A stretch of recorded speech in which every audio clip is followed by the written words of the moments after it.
Hey guys, I'm back and we are playing Call of Duty Vanguard. We're doing the last of the Master of Mastery streams for the base weapons. There will be more for the DLC weapons in the coming days and seasons of this game, hopefully. Definitely in the coming days. So we have completed the Cooper Carbine and the Gorenko. But yeah, this is the final atomic stream for all the base weapons. Now, obviously, we're not going to be playing with every single weapon in the game in today's stream.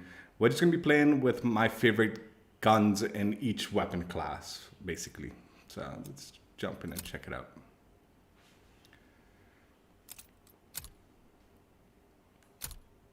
So yeah, we're going to start off with the assault rifles. I've decided to go with the Automaton.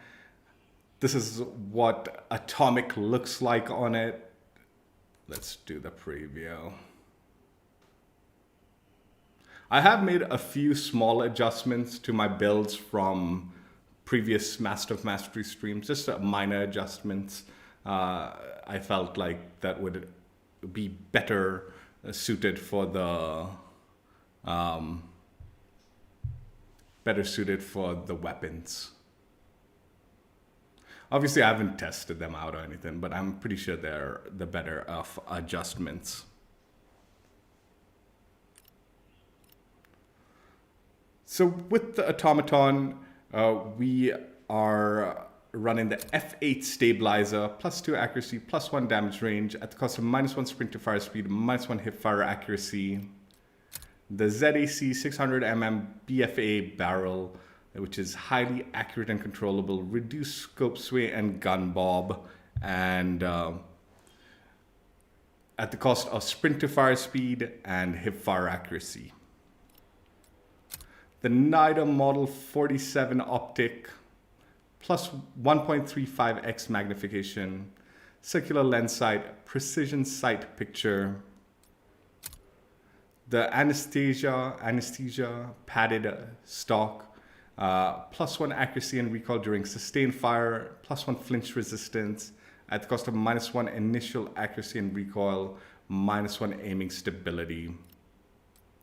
The frenzy proficiency, which is health regeneration after kills. Fully loaded, +1 max starting ammo, rubber grip, +1 recoil control, 6.5 mm Sakura 75 round drum, which is +2 magazine ammo capacity at the cost of -2 aim down sight speed, -2 reload quickness, and -1 movement speed. Lengthened, which is +3 bullet velocity for the ammo type, and Carver foregrip, +2 recoil control, +1 hip fire accuracy at the cost of -1 aim down sight speed. There are the stats for my build for the Automaton.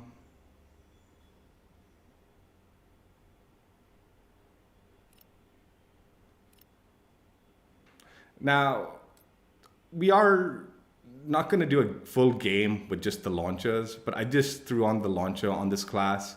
So let's just do the preview for the MK11. So yeah, MK11, let's preview it. Oh, there is no preview. Damn it. All right. Yeah, we won't be doing a full gameplay with the launchers or anything like that, but I'll try to whip it out in the first game so we can just at least take a peek at it. I just picked this one because I felt like I didn't want to be shooting down UAVs or anything like with a launcher or anything, wasting time like that. Want to more run around with the guns.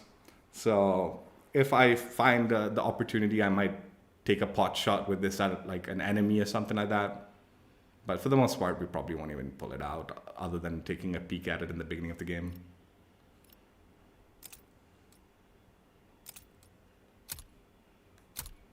For the SMG class, we're going to be checking out the Type 100. This has got atomic on it on my build. Let's do the preview. So we'll just go through all my weapon classes and then we'll start the gameplay. Usually when I do like playing on new maps and stuff like that, where I like to like try out different weapon types, on a map, these will probably be the guns that I'll be using for those maps. Unless, you know, like one of the DLC guns, I start preferring that over the previous ones, then they kind of get altered out or something like that. But usually I just play with my favorite guns, and at the moment, this is the selection from the base weapons. Again, DLC guns could change things around in the future. Possibly, like, honestly don't even remember how good or bad the Cooper carbine is, if I prefer that over the Automaton or what. But out of the base weapons, these are my favorites for sure. So with the Type 100, I went with the F8 stabilizer, which is +2 accuracy, +1 damage range, at the cost of -1 sprint to fire speed, -1 hip fire accuracy.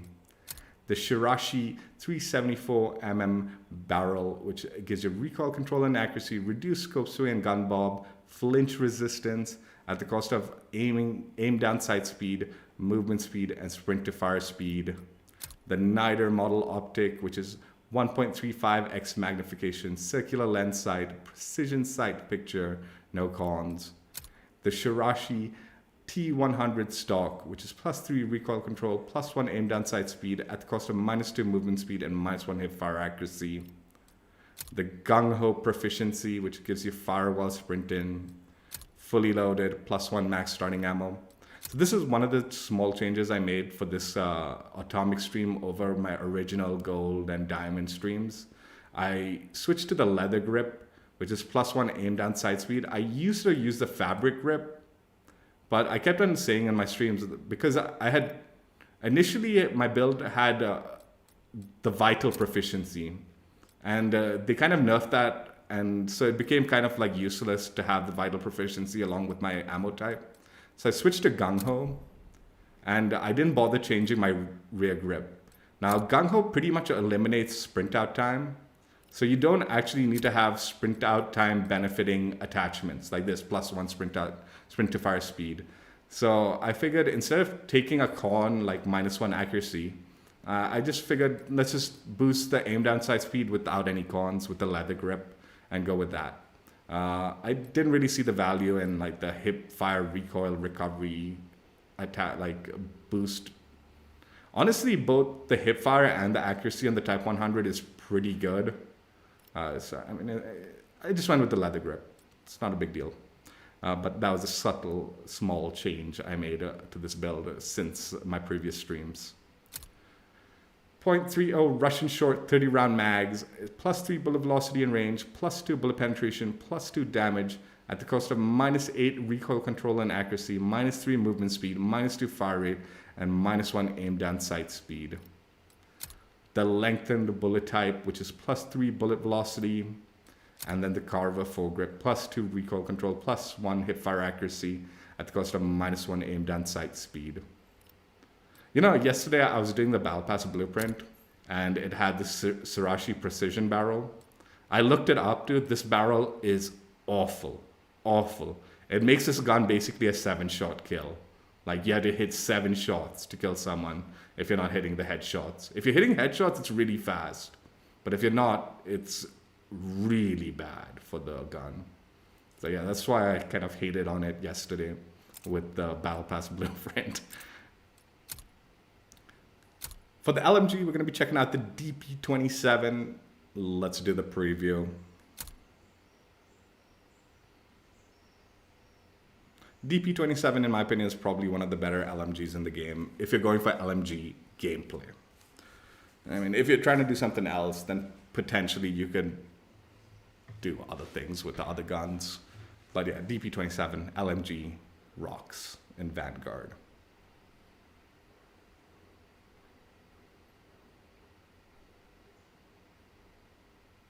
Dude, Atomic really does look really good, man. I'm at least glad that they made a cool camo for it, like the final camo.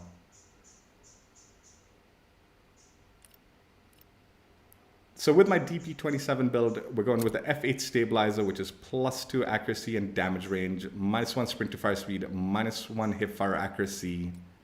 The Kovalevskia 604mm bullet barrel, which is bullet velocity and range, accuracy at the cost of hip fire accuracy. The G16 2.5x optic, which is +1 recoil control, +1 accuracy, compact scope, 2.5x magnification at the cost of -1 aim down sight speed.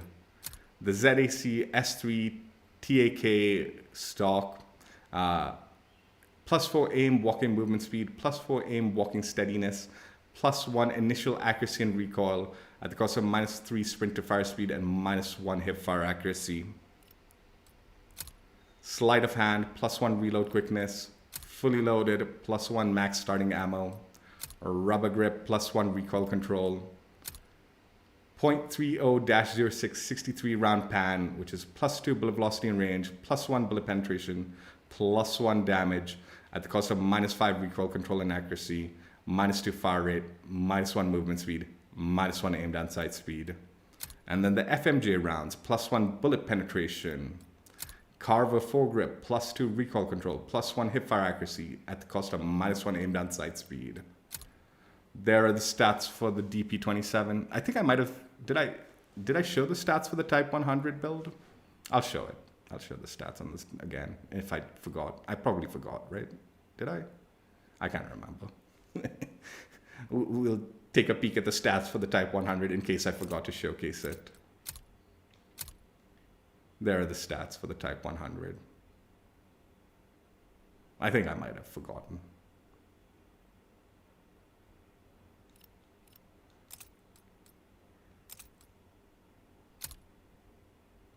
For the shotgun, we will be running around with the combat shotgun. Let's do the preview for this one.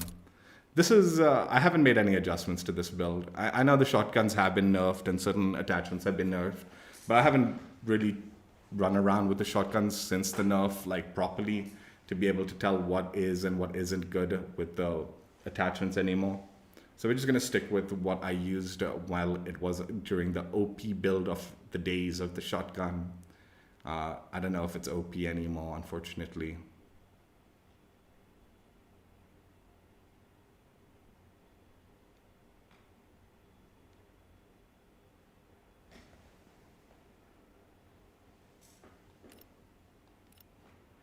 So with the shotgun, I've got the A5 smooth bore muzzle, which is +1 wider pellet spread. This is the one attachment I'm like a little worried about if that's even necessary. Maybe I should be going for the tighter spread. Sword off barrel, wider pellet spread, movement speed, damage at the cost of recoil control and accuracy, and damage range. NIDA model 47, plus, not plus, 1.35x magnification, circular lens sight, precision sight picture, no cons. The CGC3M adjustable stock, which is +2 hipfire accuracy, +1 aim walking movement speed, +1 aim down sight speed, +1 sprint to fire speed at the cost of -2 accuracy and recoil during sustained fire, -1 flinch resistance, and -1 recoil recovery. The vital proficiency, +1 increased area for critical hits, fully loaded, +1 max starting ammo, fabric grip, +1 aim down sight speed, +1 sprint to fire speed, +1 hip fire recoil recovery at the cost of -1 accuracy. 16 gauge 10 round drum, which is +2 magazine ammo capacity at the cost of -2 aim down sight speed, -2 reload quickness, and -1 movement speed. Buck and slug, which is +1 shotgun slug, -4 pellets, and aim down sight speed. This is another attachment that I'm a little worried about, whether it's of any value anymore. It might be better to switch to packed powder, in my opinion.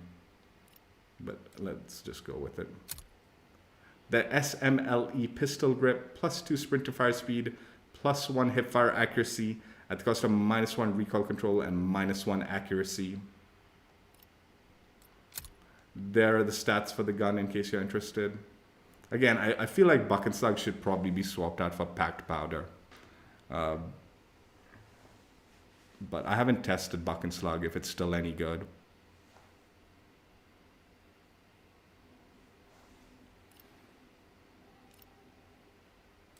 I'm also tempted to maybe switch to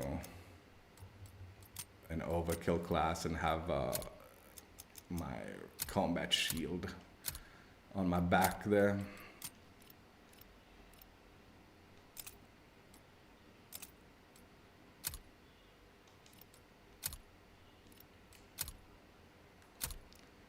So with the Marksman rifles, we're going to go with the G43. We've made it the fully automatic class. It is my favorite gun in the game, in my rough opinion. Let's see after the stream if it is or isn't. Fully auto just has that fun factor that I go on about, like where the gun needs to be somewhat fun to use also. Let's do the preview. The semi-automatic build for this gun's also pretty deadly. So like it's kind of a good for both as far as marksman rifles go. You don't need to go fully auto with it. If you want to go traditional marksman rifle with it, it is still a deadly weapon.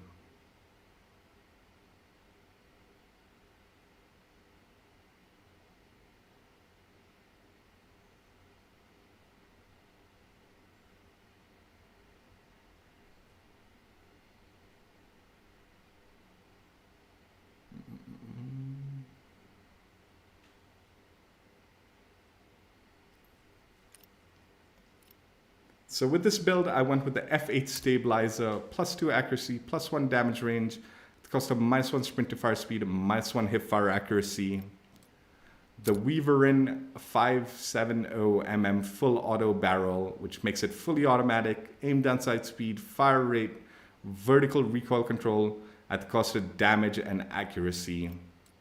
The NIDA Model 47 optic, 1.35x magnification, circular lens sight, precision sight picture, no cons. Fitzherbert reinforced stock, +2 initial accuracy and recoil, +1 aim down sight speed, +1 recoil recovery at the cost of -1 hip fire accuracy and -1 accuracy and recoil during sustained fire. Tight grip, +1 accuracy and recoil during sustained fire.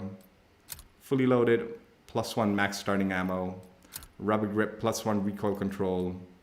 8mm Clauser 20 round mags, +1 magazine ammo capacity at the cost of -1 aim down sight speed, -1 reload quickness, and -1 movement speed.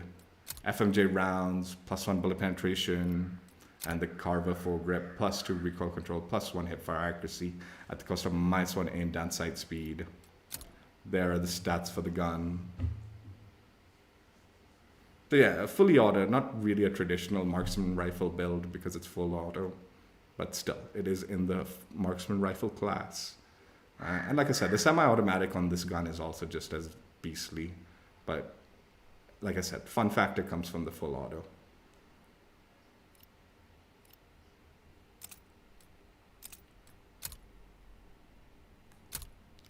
And for the sniper rifle, we'll be checking out the 3-line rifle. Let's do the preview.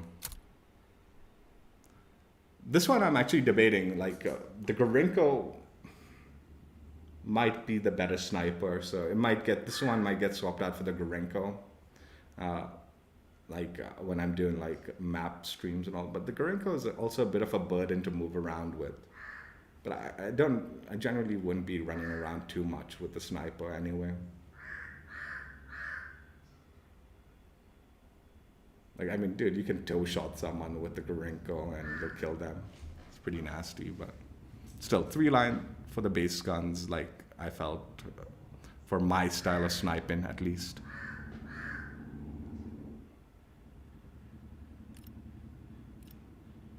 With this sniper rifle, I went with the F8 stabilizer, +2 accuracy, +1 damage range, at the cost of -1 sprint to fire speed and -1 hip fire accuracy. Really? Whatever. The Kovalevskia 820mm R1MN barrel, bullet velocity, larger one-hit kill area, accuracy at the cost of hip fire accuracy, sprint to fire speed, and aim down sight speed. No optic, but I do switch the optics around depending on sometimes the map, like the iron sight is good for shipment. But yeah, we'll stick with no optic and just go with the scope, the default scope. MN custom stock, +4 aiming stability, +3 recoil control, +3 accuracy, +2 flinch resistance at the cost of -3 movement speed and -2 aim down sight speed. The shrouded proficiency, +1 scope glint concealment, I might swap that out if I was going iron sights, obviously. Maybe sleight of hand or something like that, you know. Fully loaded, +1 max starting ammo. Taped grip, +3 aiming stability, +1 weapon swap quickness. 0.30-06 20 round mags, +2 bullet velocity and range, +2 reload quickness, +1 damage, +1 bullet penetration at the cost of -5 recoil control and accuracy, -2 fire rate, -1 movement speed, and -1 aim down sight speed. FMJ rounds, +1 bullet penetration. And I made this small adjustment. I was using the M1930 Strife angled underbarrel, but I was using that mainly for the aiming stability. I think this one's the better choice though, obviously. You get +2 aiming stability and also keep the +1 aim walking steadiness. All you're losing is the accuracy, +1 accuracy. Instead, you're getting the +1 recoil recovery without any cons, where this one would have given you the -1 sprint to fire speed. So I just felt this was the better choice, which is why I made this adjustment. What's up, Wizard? Is Atomic hard to get? No, it's just really time consuming, dude. Mad time consuming. Not particularly hard though. And there are the stats for the gun. It was annoying to get, really annoying to get, because there's so many bugs and you had to deal with like all sorts of like issues with the game. Like in the preseason, there was the dead drop so people kept on just calling dogs after dogs. Like there's half a dozen dogs on the map every time and all, which got really irritating. And then come like Christmas season 1, right? There was the incendiary grenade spam and shipment and all that. So it became very annoying to get, but it wasn't hard. It's just really, really time consuming. That's all. Oh, nice. Yeah. Yeah. The knives are actually not too bad, dude. The knives are not too bad in this game. Launchers, can be annoying. Launchers can be annoying. Again, not particularly hard. But like with launchers, you tend to want to have this engineer perk so you can see the streaks fast, right? But the game, this forward intel is really OP. So sacrificing forward intel for engineer makes the launches really annoying. But otherwise, it's not particularly, none of them are particularly tough, dude. None of them are actually. Just some guns are like really weak and annoying to use and stuff like that. They're just bad guns. Like the Type 11 and the LMG and, you know, like that. Some of the guns are just awful. Those are the ones you should try to get out of the way first, man. They're like really weak guns in each weapon category. Like I think with the sniper rifles, this Type 99 was pretty bad. Anyway, I'll get to it later. So for the pistol, we will be checking out the 1911. Let's do the preview. Yeah, like if you can get the bad weapons from each weapon class out of the way fast, then the remaining grinds become like easier for each weapon class, right? But yeah, there's always at least 1 or 2 guns in each weapon class that just is so annoying and just really there is no good build for it, honestly. But, I mean, yeah, that's how it is, I guess. Like, I think the Owen gun for the SMG was pretty bad. Although, like, SMG class wasn't awful to do.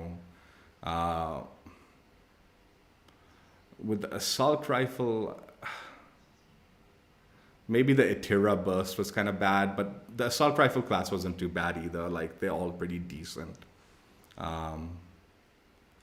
With the pistol class, it's like the top break or the machine pistol. Both are kind of weak and really annoying to get out of the way.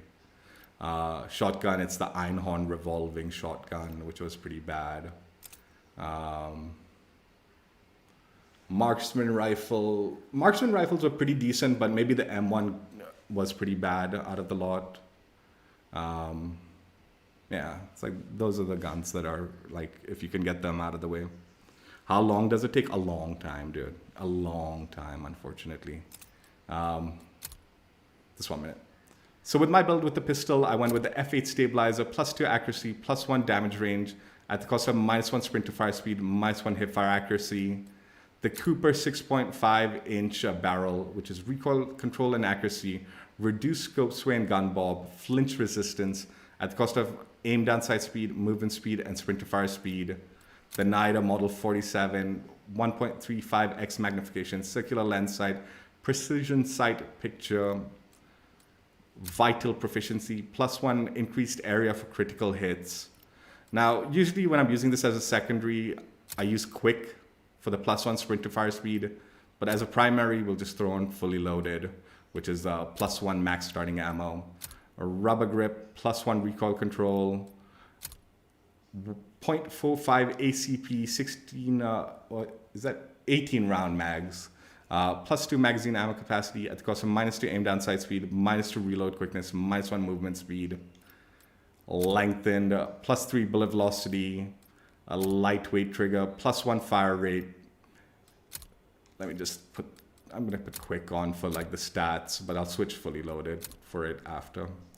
So like it took me around 10 days of game time to like get atomic.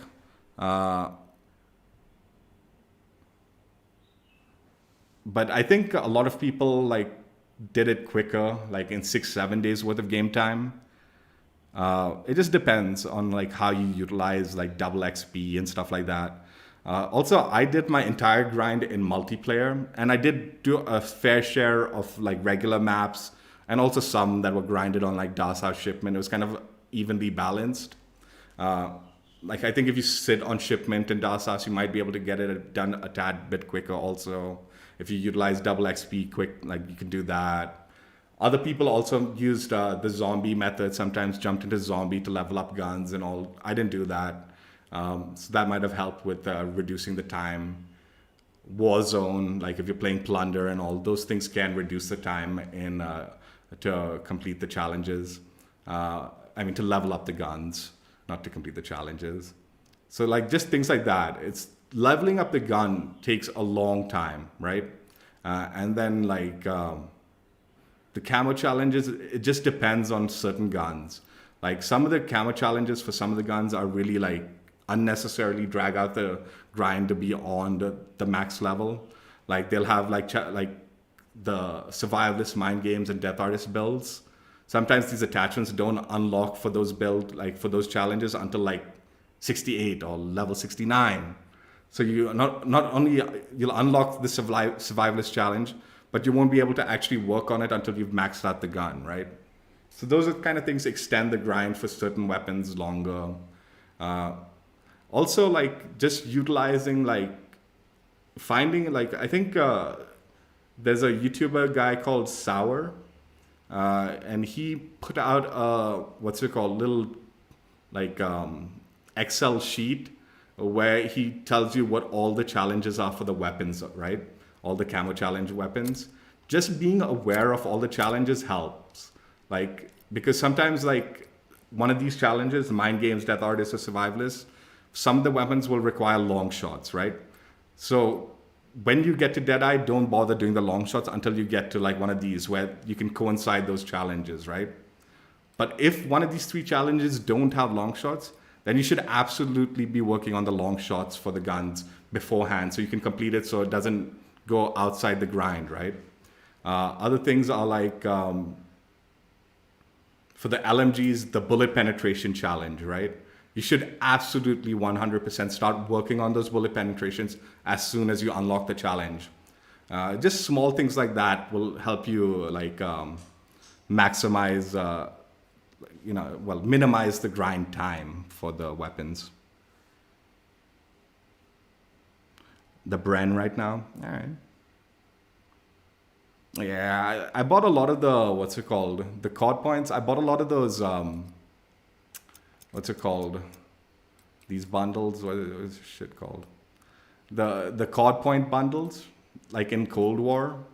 I just never bought any of the actual bundles. I was never interested in the actual bundles. I regret it, dude, man. I spent too much money on like those COD points. And like now I don't even want to buy anything in the store right now for like this game because it's in such bad shape.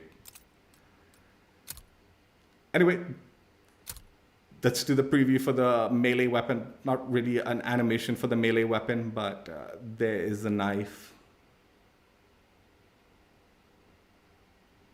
Also, other things you can do, like, okay, so for the melee weapon, like you technically need to get 2 melee weapons to get diamond, right? What the fuck? You need to do 2 melee weapons for the diamond for this category, right? So when the game came out, I obviously did the combat shield and the fighting knife. But now that they've added the DLC knives, like the katana and the sawtooth, you actually don't need to do the like combat shield. You can do the sawtooth and the fighting knife to get the 2 like diamonds, and they'll count as the diamonds for melee weapons. So yeah, in this game you can definitely, with the like DLC guns, if you prefer a DLC gun over the like a base weapon, you can just swap it out for the DLC weapon. So like instead of doing the combat shield, you can do the sawtooth. Instead of doing the Itira burst, you can do the Cooper carbine. Instead of doing the Owen gun, you can do the Well gun. You know, it's like that, right? So it does help, like, if you want to swap those out.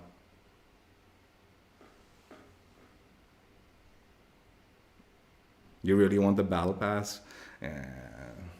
It's not worth it, man. This season's battle pass is pretty weak, if you ask me. It's pretty weak. Anyway, Riot Shield, Atomic.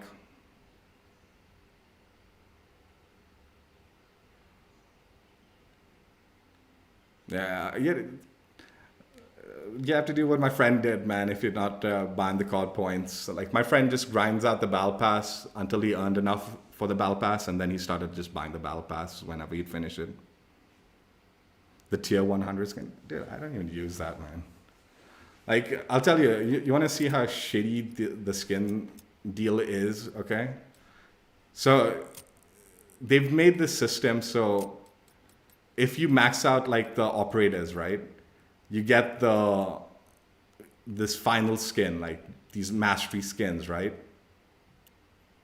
For these DLC operators, you can't even get the mastery skin anymore. Like, you can't even get the mastery skin unless you buy this skin and this skin from the store. So basically, you're getting this skin and this skin for this operator, which is all right, man. This is an all right skin. It's not anything great. But then the skins that have like operator challenge, like that you leveled up your operator, you're locked out of it, man. It's a really bad system, man. I don't recommend it at all. Like, if you want all the skins for this operator, you have to buy these 2 operators, man, from the store. It's so stupid. Man, I don't recommend this season at all, man. Like, the battle pass. It's not, like, it's not special, man. I hate to say it. It's not a good. Like, it's a pretty bad deal, if you ask me. Anyway, let's jump in and play some games with these guns. 200 more. Like, are you going to get the 200 from the battle pass, or do you need to, like, level up the next battle pass to get it or something like that? Something's going on with that. I honestly don't even recommend this season's battle pass, dude.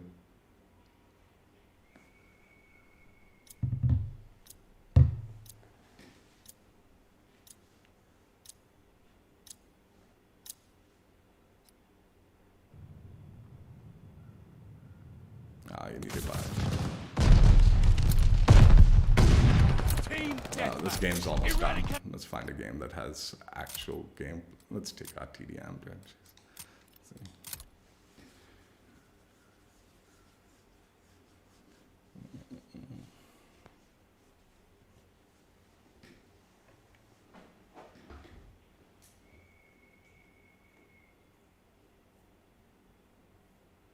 Yeah. Like, I'm telling you, man, the skin's not worth it. The tier 100 skin's not worth it. There's only a handful of like blueprints that are decent in this season. Very small handful. A lot of the other ones are pretty bad. Also, if you're actually working for Atomic, okay? Like all the blueprints in this battle pass, the minute you put on a camo on it, it completely wipes the entire blueprint. Yeah, dude, honestly, trust me, this season's not worth it, dude. It just isn't. In my opinion. Like every blueprint, the camo will just completely take over the blueprint. You might as well just be using the default gun.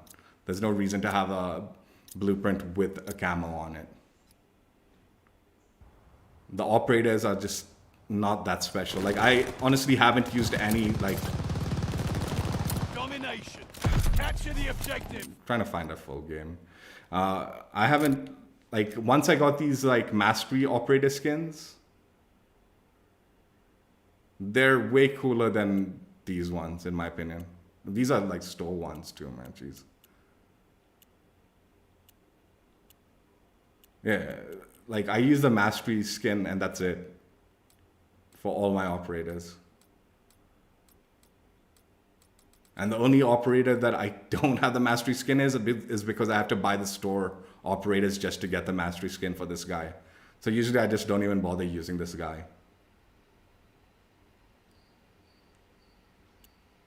Like I don't even think I've used this skin, man.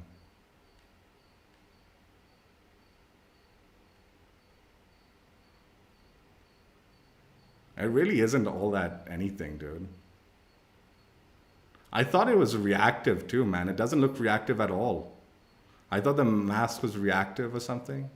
Like it moved, like it had like movement to it. But it's not at all reactive.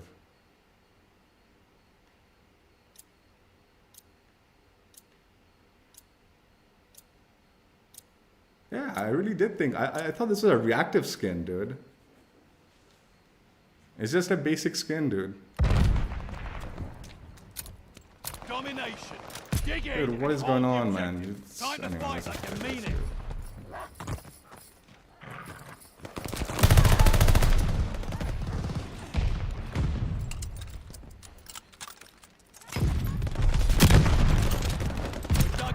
Oh, no, I didn't get it. Just got a hit marker.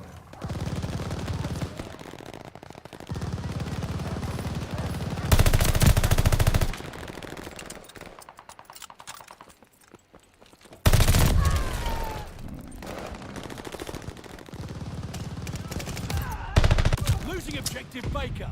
Friendly bombing run inbound. Got an enemy glide bomb on the way.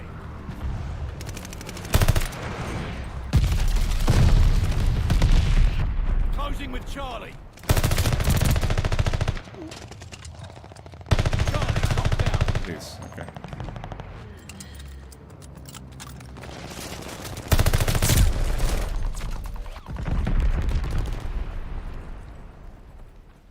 Losing objective Charlie. New intel, ready for report. Charlie is overrun.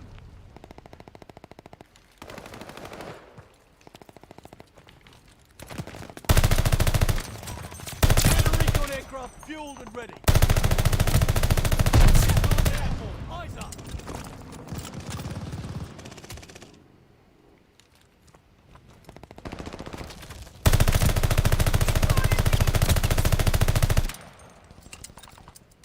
Enemy has bombers on the way.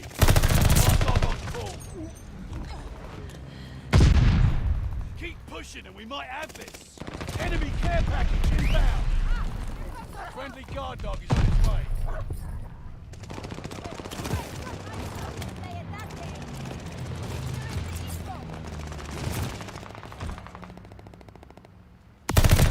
No, I dazed off for a second. Do I have a no recoil Bren? I'm not sure if it's completely no recoil.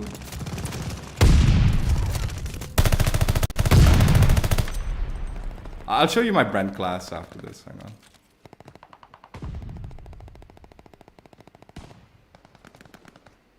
The Brent's really OP, so like I went I think with a higher damage Brent class just so I minimize the amount of shots required to kill.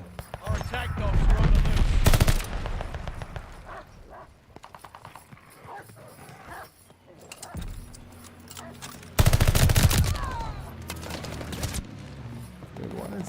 latency so bad on this game, man.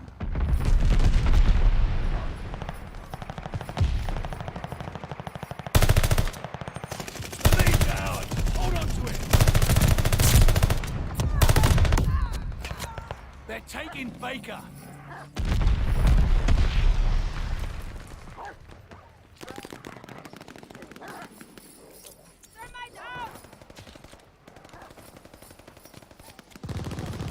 Baker is overrun.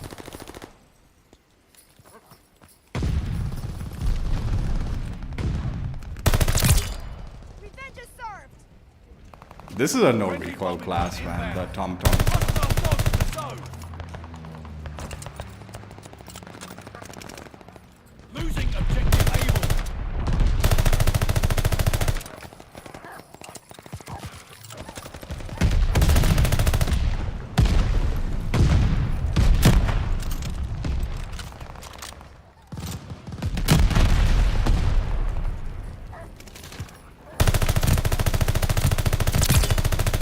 Capturing Baker.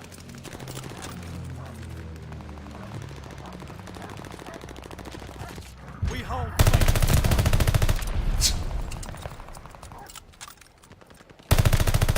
Oh. My aim was awful there. Oh, I wasn't paying attention. Looking at the ping. Capturing able.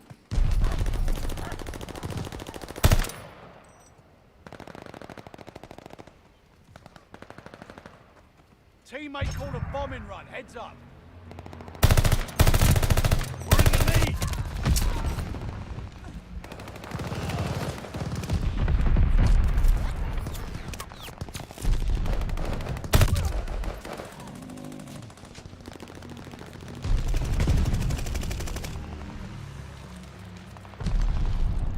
Hostile recon in the air. Spies in the sky. Our attack dogs are on the loose.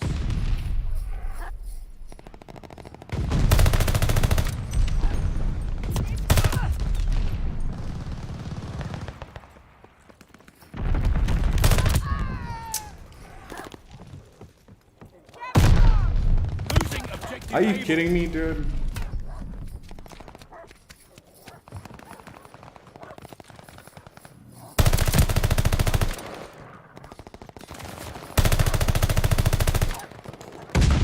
Recon sweeping the sector. No, I have to reload. Losing objective able.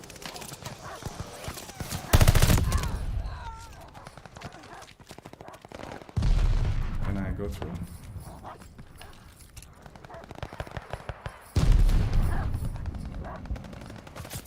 Teammate called a bombing run. Heads up.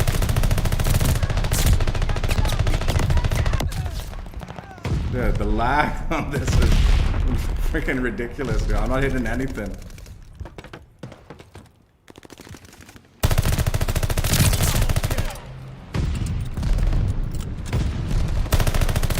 New intel, ready for report. Victory in reach. Take it.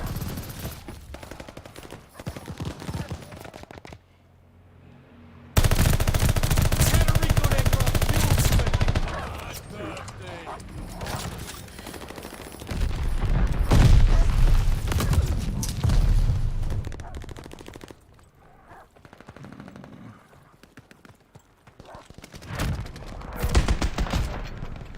Ah, you lads are all right. Who's the lovely bastard that trained you? Yeah, I don't think my brand class is no recoil, but it is high damage, I'm pretty sure.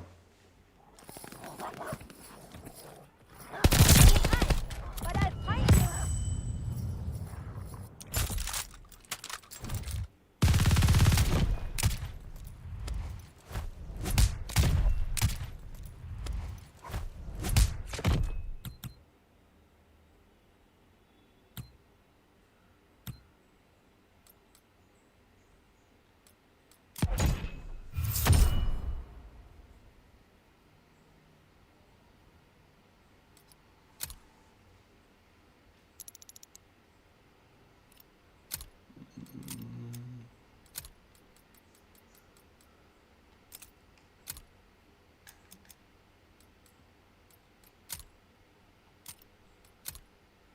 this seems to be the build I went with the Bren.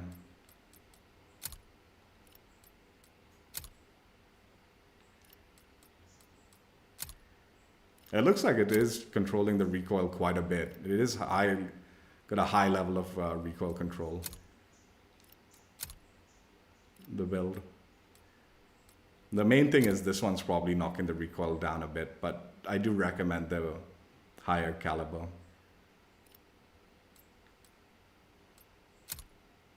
Yeah, it is a very accurate build.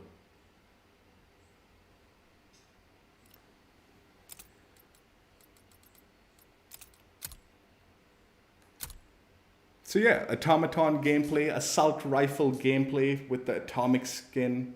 I'm not gonna go into like the details about the automaton. Maybe just talk briefly about the assault rifle class. Honestly, my favorite class usually, like with most COD games, is the assault rifle. So like the bulk of these guns weren't a chore to like grind out. Like most of them were pretty straightforward and easy. Some had like some cons and some stuff like that, but for the most part, the assault rifles are good in this game. Itera burst was probably the weakest of the lot, but even that, like with the right build, it is pretty nasty. Like you can get those one burst kills with it on occasion where it just drops people beyond fast. So yeah, just generally like assault rifles are usually my favorite class. I do have to say though, the automaton, man, it seems so easy to use.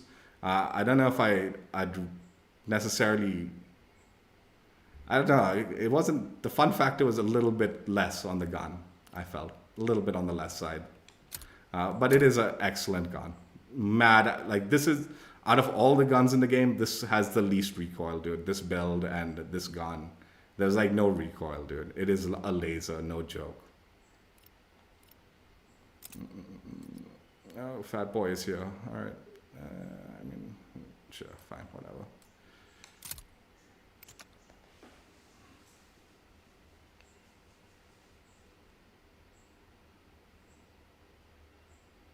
I probably would normally not let him play during the stream, but it's fine.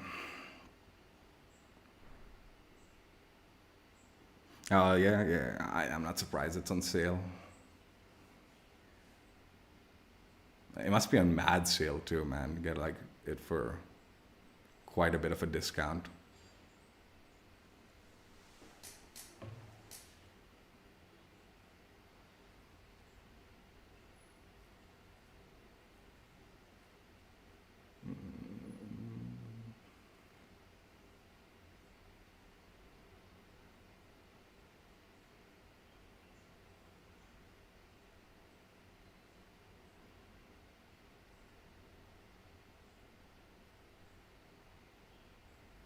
Yeah, I'd be more inclined to be like, oh, the Battle Pass is good and all, right? But honestly, dude, the Battle Pass is not good this season. It just isn't. Like I said, back in Cold War and Modern Warfare, each operator had operator challenges that would allow you to unlock variants for the skin, right? So basically, each operator that you unlocked had at least 3 skins for each unlock in the tier. Okay, so the main operator would have actually 6 skins available to you for the thing, because there was 2, like the opening skin with 2 variants and the tier 100 skin with 2 variants. What they did in Vanguard with these operator skins is they've done this like challenge system where you level up the operator and you unlock the mastery skin and you unlock the thing. But unfortunately with the like tier 100 operator, you have to buy the other 2 operators before you can unlock the skins, dude. It's so tacky, dude. It's just such a tacky way of dealing with it. And it just completely loses the value. Patrol. And like I said, the coolest skins are like the max skins, like the gold skins and the like tier, like maxed out skins and all, right? So the few skins you're getting from the Battle Pass, I don't even see myself using them that much.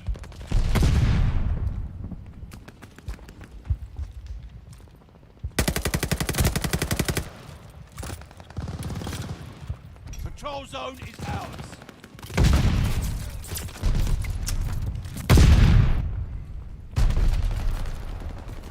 it's just, and then like I said, the blueprints and all. The minute you put, if you are actually going for like the mastery camos, it takes over the entire blueprint. Like you lose the entire blueprint. Like so, there's no value to like visuals of the blueprint. If you're getting like tracer rounds and death animations with the blueprint, yeah, that has value, right? But the actual visuals of the blueprint don't, man. They just get lost with the mastery camo that you're throwing on it, or like even the base camos. Pretty much covers most of the blueprint, dude. It's so unfortunate. Spies in the sky. Control zone is out.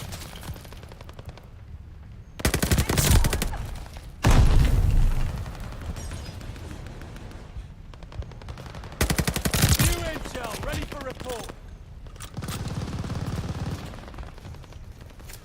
We have the lead. Keep it up. Counter recon aircraft fueled and ready. No. Still tasty. They have the patrol zone. Yeah, I need to do the DLC weapon grind, the camo grind for the DLC weapon. Like, I mean the melee weapons. I haven't started on those yet.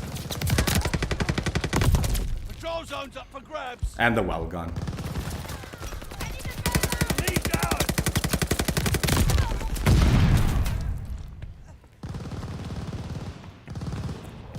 Enemy's got a glide bomb incoming.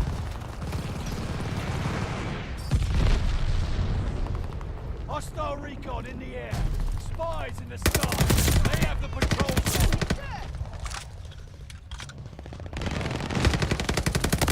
Teammate. Back.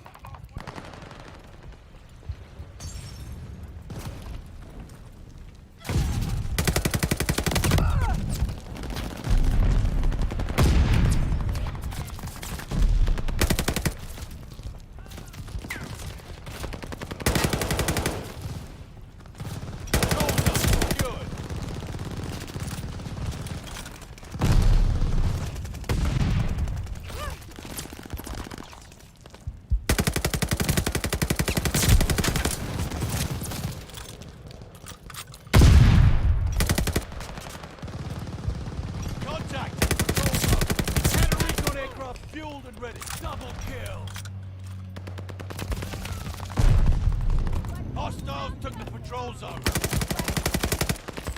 Throwing thermite.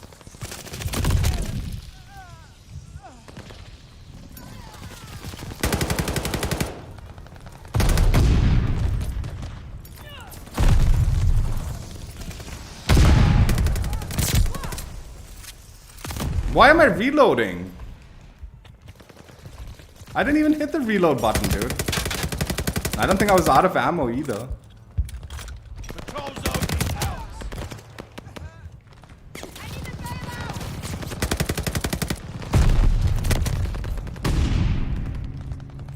They have the patrol zone.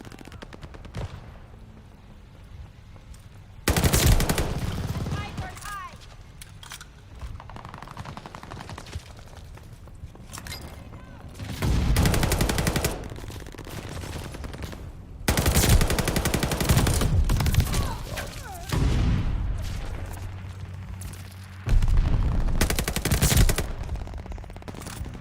We got an empty patrol zone.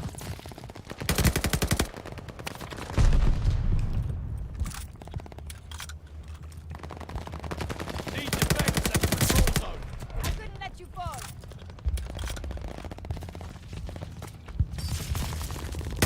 Counter recon aircraft fueled and ready. Double kill. Patrol zone secured.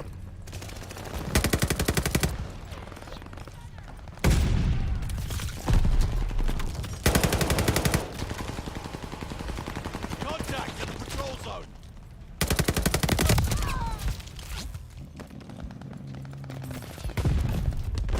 Play it that way.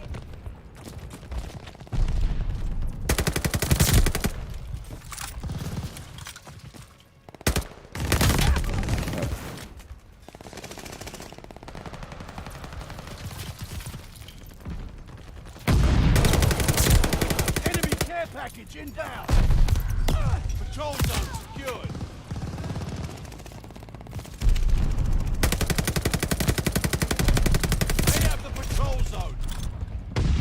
Jump on it, fat boy. Dude.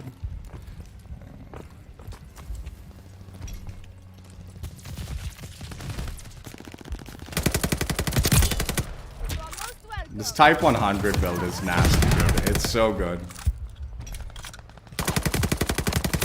intel, ready for report.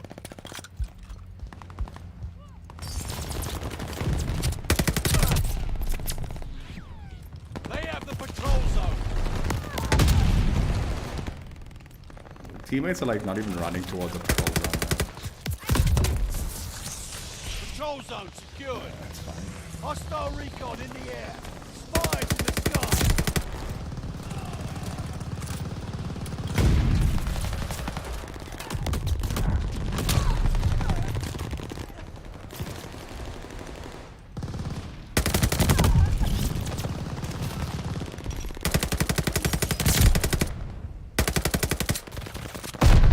No, jeez, man. That freaking bomb slowed me down.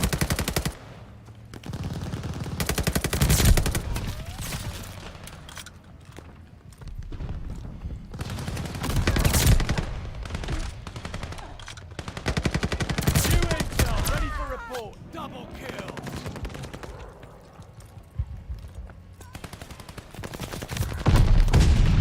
Got an enemy death machine coming up. Patrol zone secured.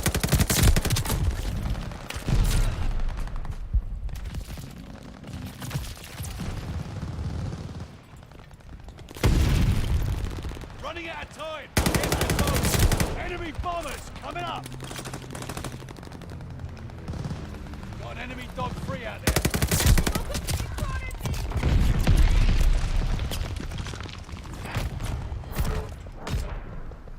Whoa, that didn't go as planned.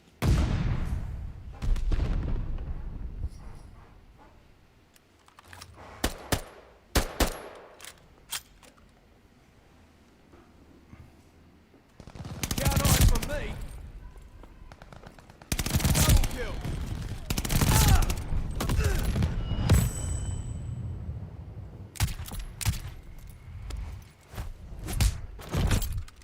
Fat boy, if you're in the chat, dude, I'm just gonna stay in like the private party chat for this stream. But after the stream, I'll chat with you, yeah? You're there. Hey, wish wish.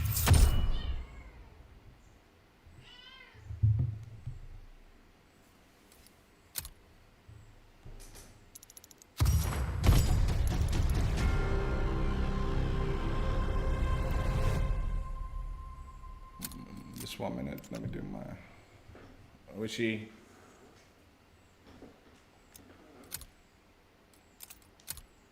So yeah, Type 100 SMG class, atomic checked out. Type 100, dude, it's so nasty, dude. It's such a nasty, like, brilliant gun, dude, with the SMG class. Again, this barrel is absolute garbage. Like, it will ruin the gun. Don't use this barrel. And this ammo type is what makes the gun so special. So make sure you unlock this ammo type, and the Type 100 is a beast. As far as the SMG class goes, Owen gun was the most annoying of the lot. The M1928 was the most like interesting. Like you could do so much with this gun. It's actually like a pretty brilliant SMG. M40 was obviously the OP SMG like that everyone's running, but I honestly think the Type 100 is better, and like with the right attachments.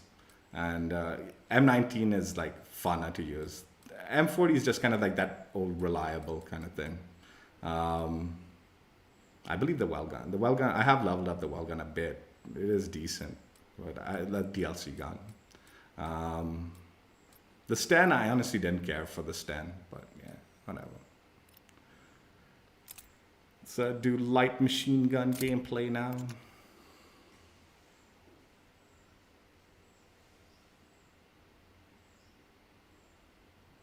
Yeah, usually when you're grinding out these melee weapons, you expect to take a hit on KD and stuff like that. Like, you shouldn't worry about that stuff, dude. But yeah, it is infuriating. It was a lot worse. You know, when I did the knife and the melee weapon, like the knife and the combat shield, the stun challenge was bugged out. So You had to stun yourself and then get the kill with it, like really quickly too. So you had to like stun yourself and just immediately get the kill. Now they fixed it so you can stun the enemy and then get the kill. But yeah, both combat shield and knife was beyond frustrating when I did it. To the point like it was so broken, dude. I forget. I think technically Wild put out a video showing that you had to stun yourself, and that's how to track it at the time. And it was so annoying, dude. So annoying. Oh, dude, it's that bug, dude. It's that, dude, I'll have to... how do I leave this clan? I'll leave the party. Yeah, it won't put me in a lobby. Well, I'm like, dude, it's got that... Fat boy, if you're there, dude, it's the matchmaking bug, dude. I don't want to restart the game and all. There's this matchmaking bug, okay? Like, where if you're partied up with someone, it won't put you in a lobby unless you restart the game and then join back in, kind of thing. I just don't want to do that for this stream. That's why, like, usually with these streams, I just don't let people join. Because it's just so time consuming trying to get into matches. Dude, it's gonna happen again, fat boy. Dude, jeez, what do you keep joining? Anyway, we shall see, I guess.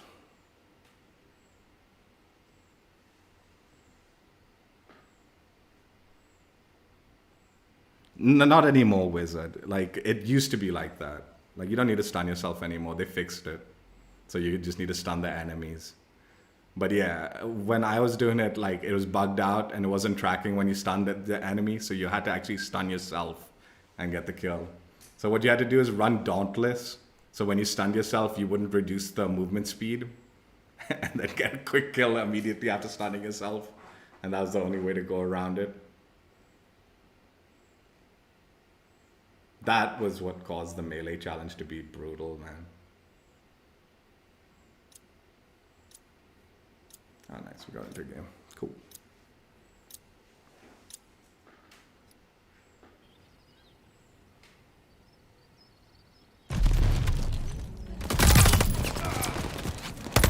Domination.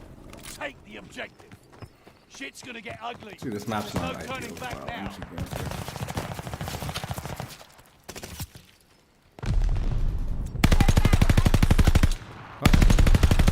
Do I have piercing vision on this? Why do I have piercing? Come on, man.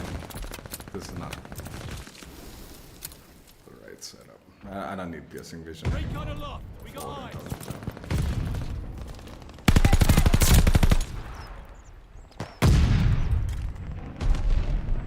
Oh god, I'm out of ammo.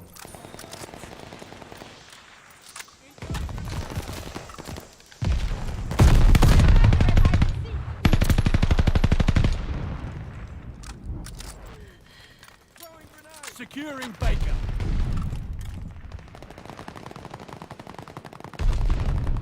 Hostile recon in the air. Spies in the sky.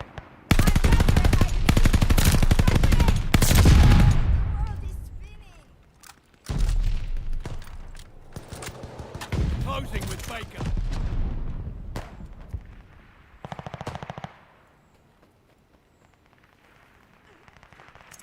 Baker is ours.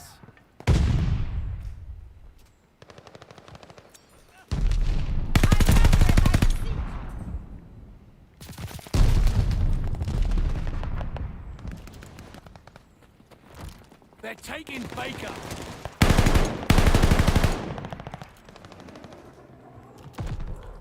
They're taking Able. Recon airborne, eyes up. New intel, ready for report. Mortars incoming. Get out. Have a recon aircraft fueled and ready. I don't want to be running around with this, but I mean, this map's kind of like forces you to move around. It's not really ideal for LMG gameplay, but like unless you camp it a little bit.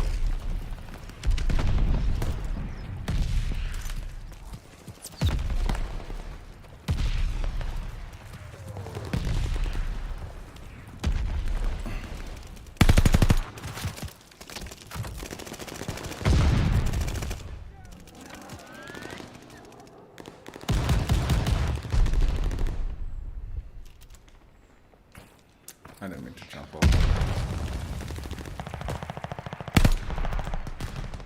Dude, this freaking.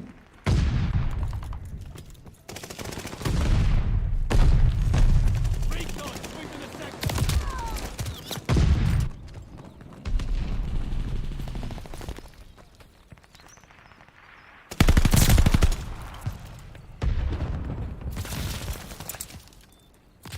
They're taking Baker.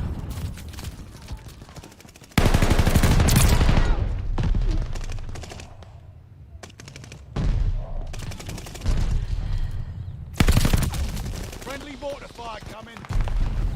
The brand, I initially thought it was pretty bad, but once you level it up and get those high damage attachments, it's actually really good. Throwing the stunner. They're taking Baker.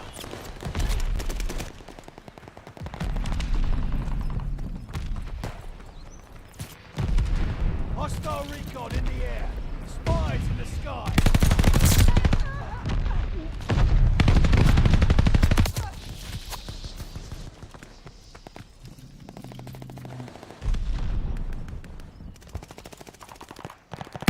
Incoming bomb! Clear out! They're taking Baker.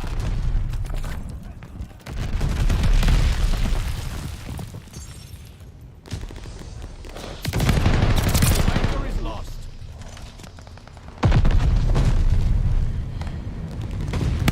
New intel, ready for report. Counter recon aircraft fueled and ready. Securing Baker. Oh, I should have backed off the stun grenade.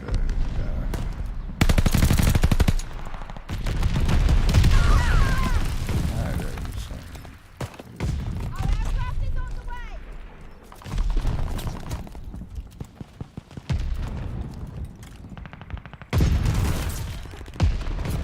Looking good for us. Don't let up.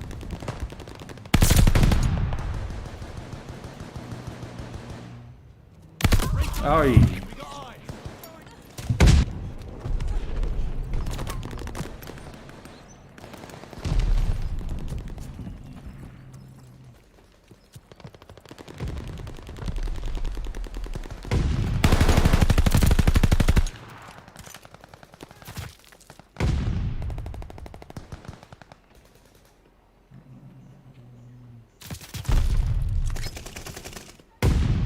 Losing objective able.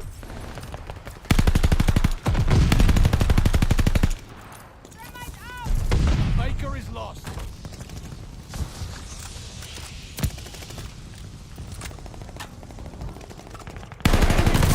Coming up.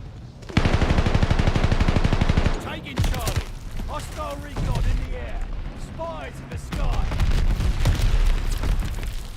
Hostile dogs in the zone. Losing objective able.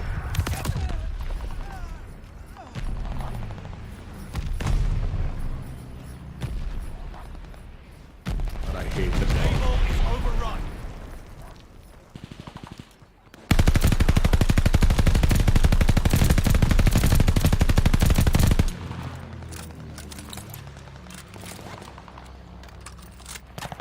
We blacked their recon play.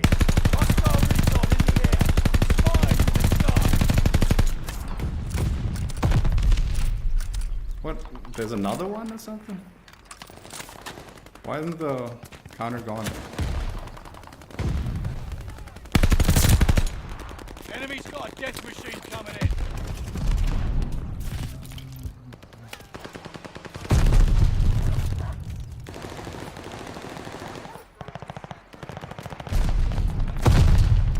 Like, I need a bailout. Hostile dogs in the zone. another set of dogs, Incoming dude. bomb. Who's giving them all Clear out. these streaks, man?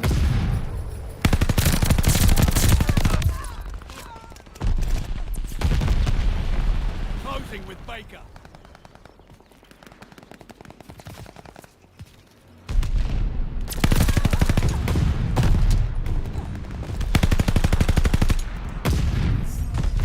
Another death because of this. Dude, who is giving them these streaks, man? Jeez, man.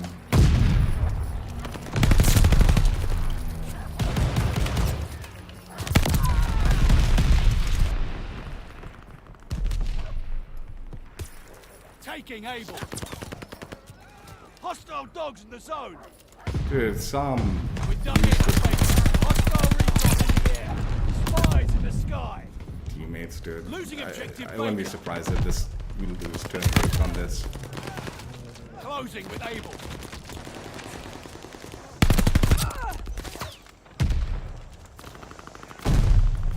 We hold Able. Hostile recon in the air. Spies in the sky. Kill? Enemy bombers coming up. Closing with Charlie.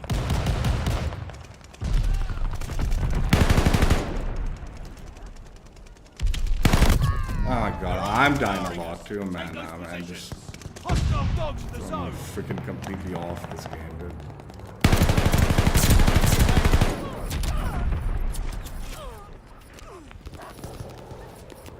We're falling behind. I can't. Securing Charlie.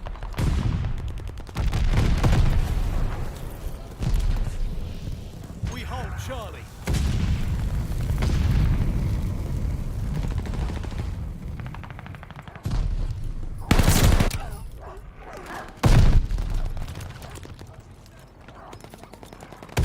They're taking Charlie.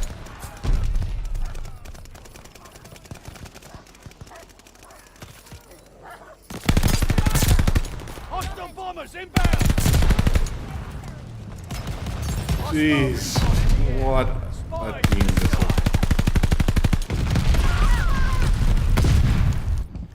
Hostile dogs in the zone.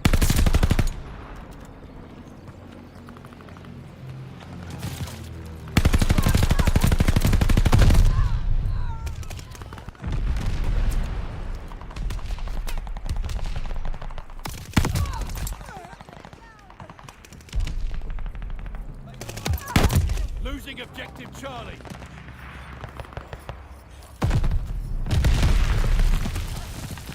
Round's almost over. Saying goodnight. Hostile recon in the air. Spies in the sky.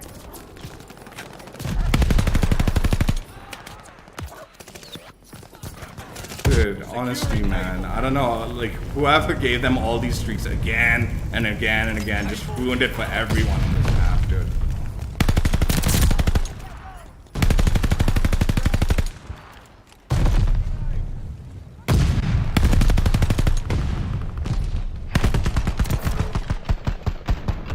What the hell happened out there?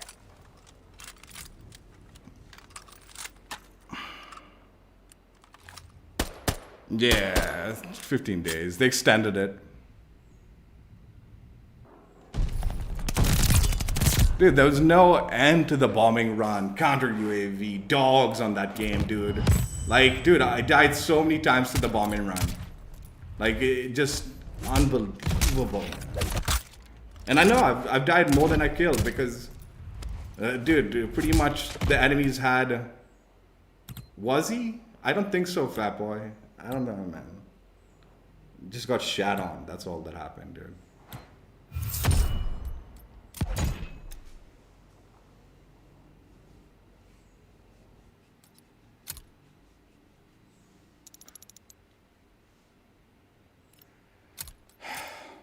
Teammates, dude. I'm guaranteeing you there's someone like 9 and 28, dude.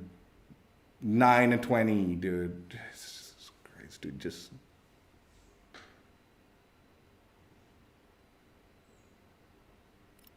Yeah, whatever.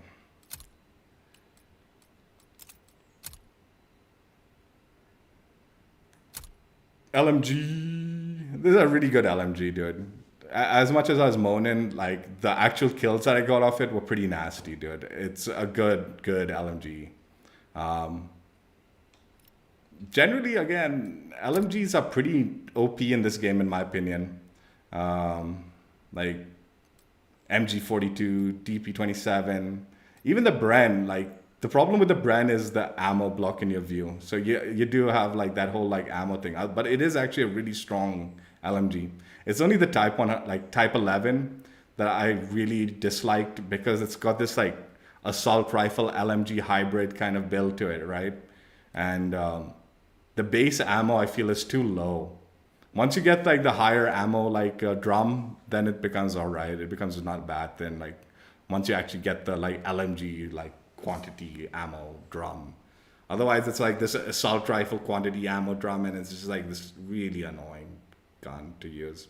But yeah, again, LMGs, I keep saying this, dude, none of these guns, none of the classes were particularly difficult to like complete. It was just specific weapons in the class that were a pain in the butt. For me, it was the Type 11 here, you know. Assault rifle was the Tira Burst, the Owen gun, and the SMG class. Let's do shotgun now. When does the next battle pass come out? In 15 days. I think they said like the 14th was like Feb 14th, but I don't know if that's 15 days. Is that 15 days? Yeah, I guess it is. But that's also a Monday. So I don't know, man. Usually they do the updates on like Thursdays, right? Wednesday, Thursday kind of thing.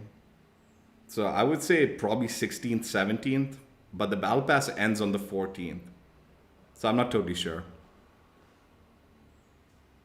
But if I had to guess, if they stay to their like upload schedule, their like update schedule, then probably on Wednesday, Thursday of that week, Feb week, 16th, 17th, in that range.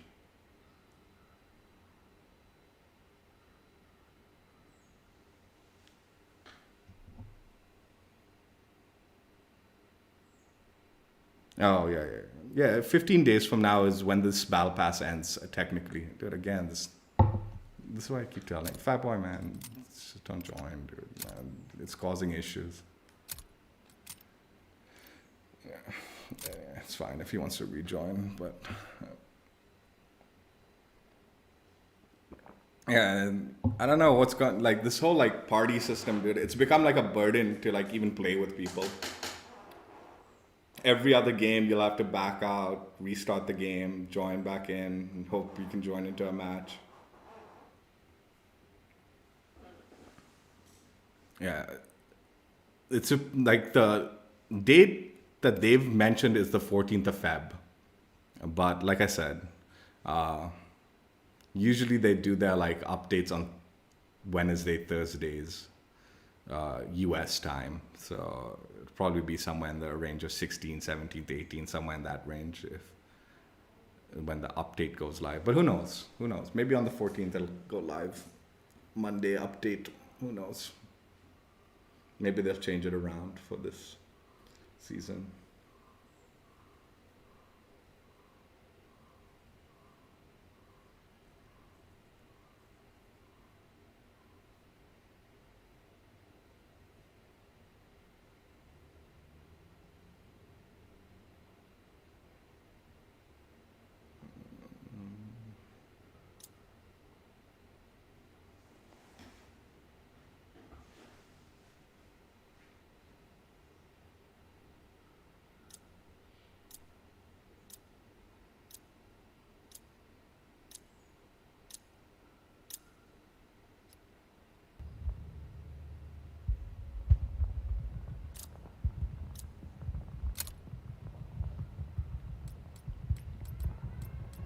Oh, it's shotgun. Shit.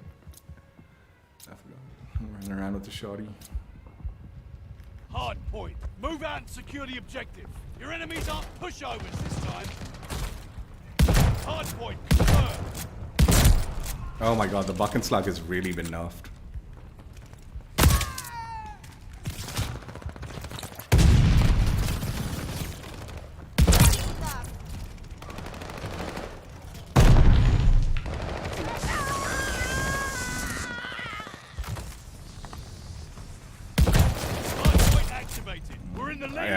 It's been nerfed pretty nasty, like.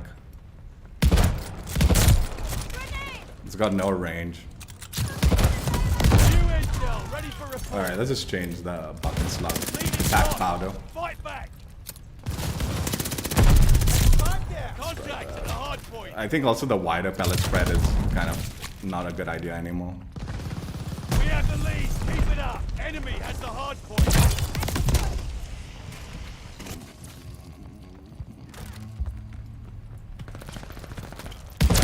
Control the hard point. Grenade! Hard point's under fire. Throwing grenade!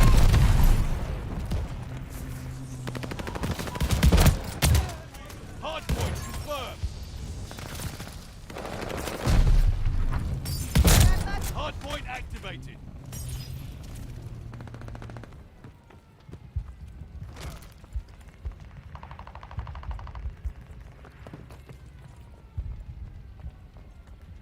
The enemy has taken the hard point.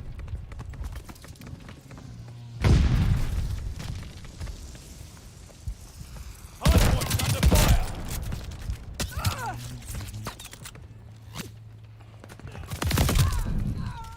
Enemy has the hard point.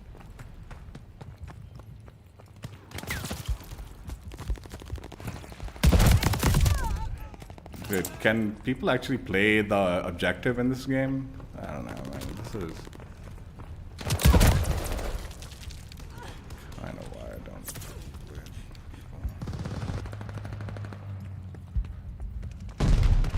Hard point confirmed.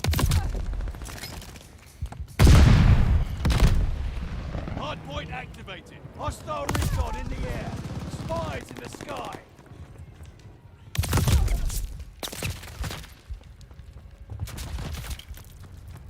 Hard point is ours.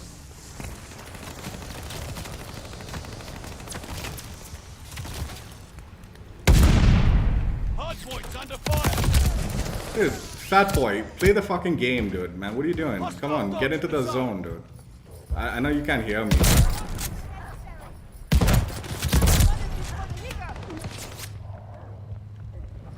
Contact at the hard point.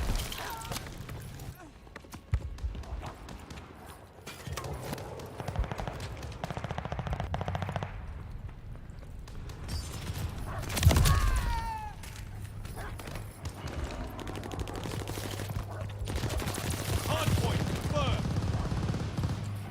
Damn locals giving away our positions. Enemy flamethrower on the burn. No, dude, my aim, dude.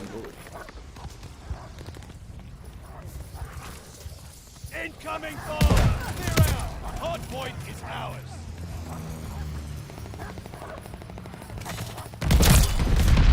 Contact at the hard point.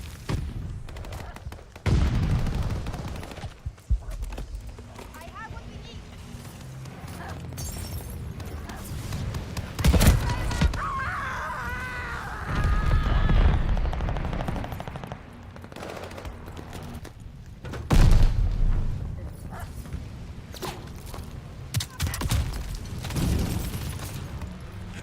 Lost the hard point.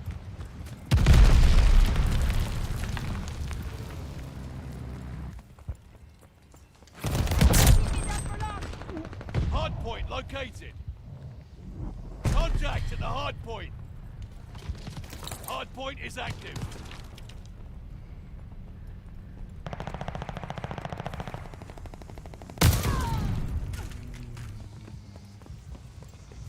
Hostile bombers inbound!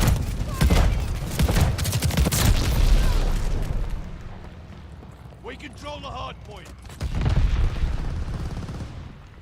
Enemy guard dog on the prowl.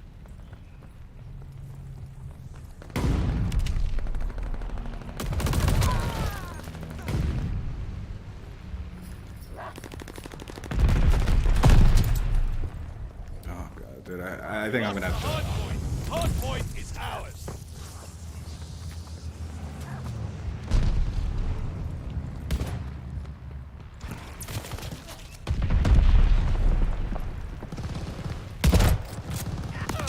Hard point located.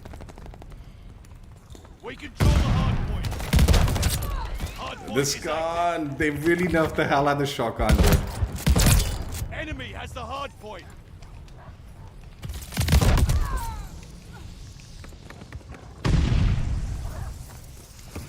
Contact at the hard point.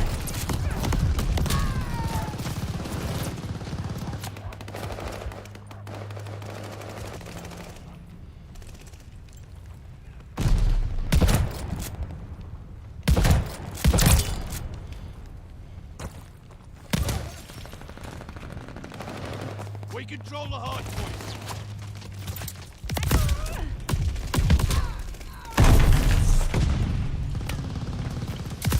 Enemy has the hard point.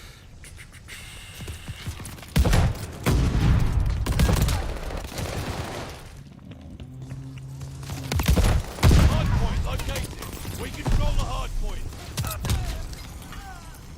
What is Hard point is active. I'm running around with a shotgun. I know I'm doing something stupid, but what is everyone else doing? Enemy shells coming in hot. Bleeding embarrassment, this is.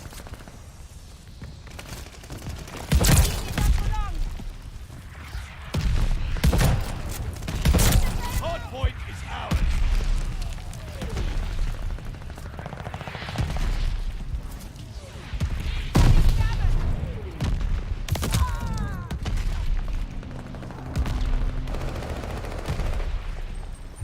Enemy has the hard point.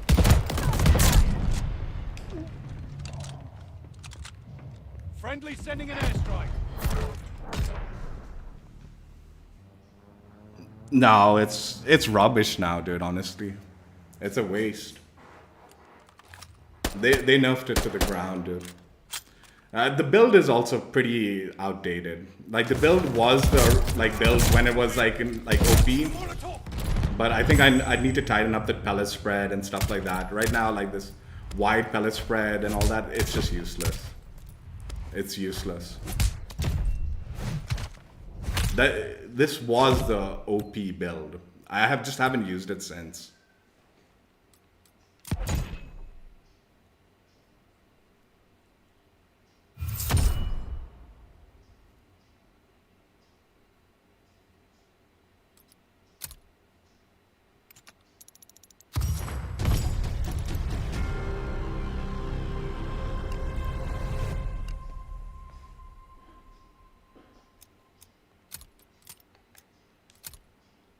Dude, I hate saying this, man, but Fat Boy wasn't playing objective.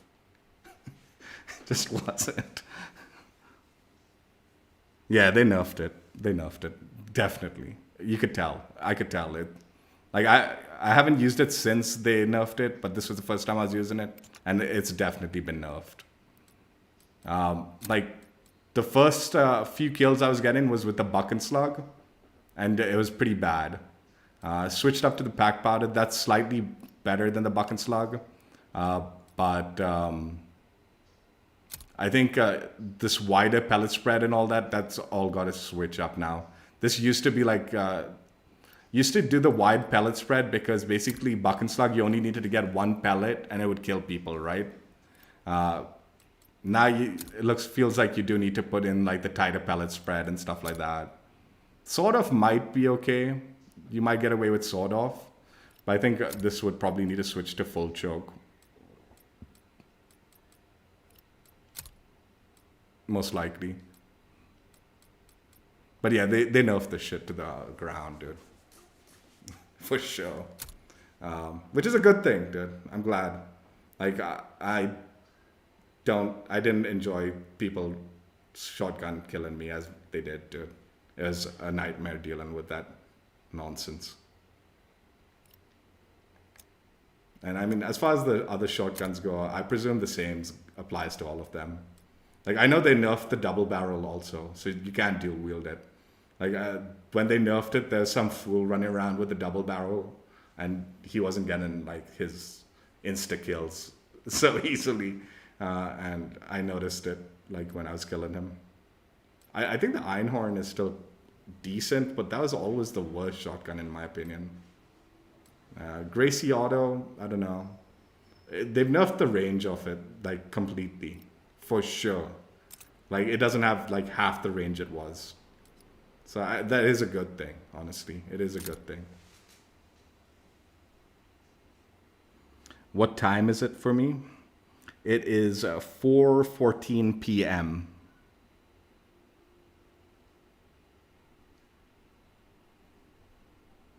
Yeah, it was mad annoying, dude.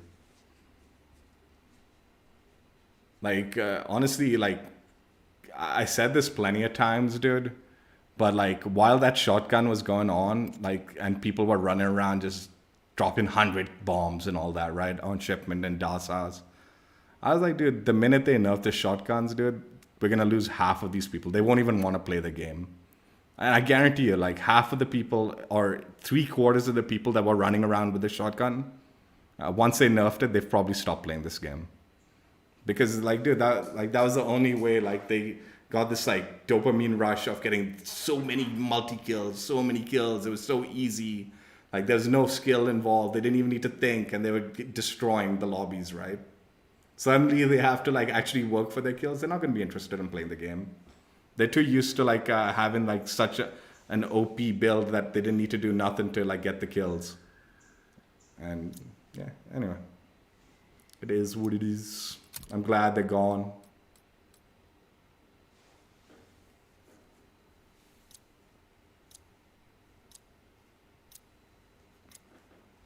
I hate this map. No, dude. Jesus Christ, I really do.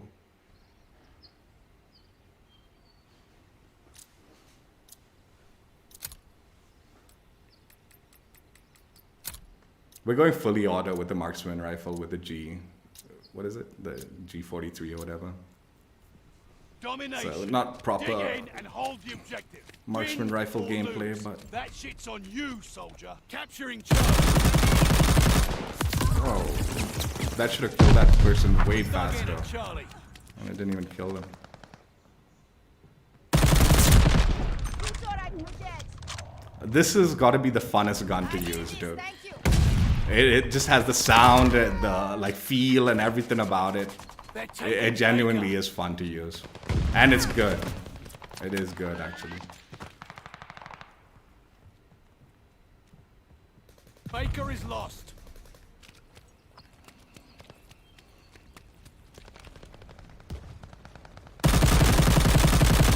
What the fuck? Is that not a person? Oh my god, I thought that stump was a person, I guess.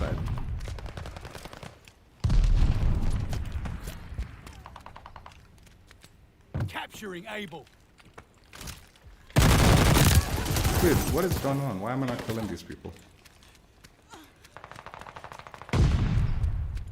I really hate this map also. This map is awful.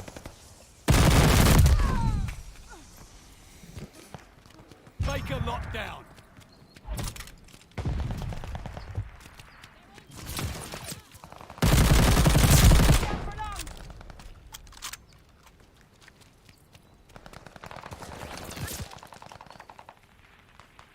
I needed this, thank Moving you. against Charlie. Time to kills doesn't feel right, man.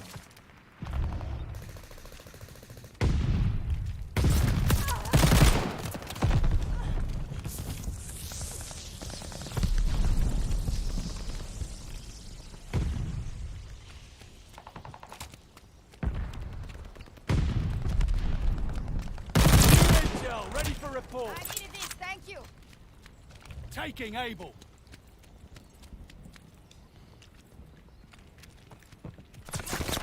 We hold Abel. No, dude, I didn't mean to mantle up. Dude, teammate. Jesus. Fat boy, you and your riot shield, man. Baker is overrun.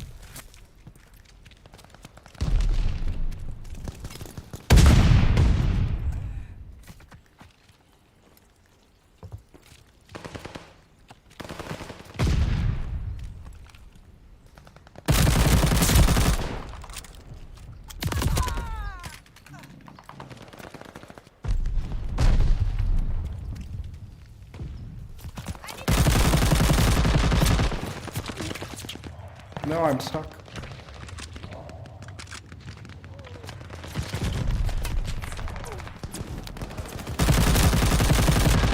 Airborne, maybe we'll switch to the semi-automatic build for a bit. Dude, how... Dude, I need to maybe message Fatboy. I'm like, yo, please don't. Hostile recon in the air. Spies in the sky.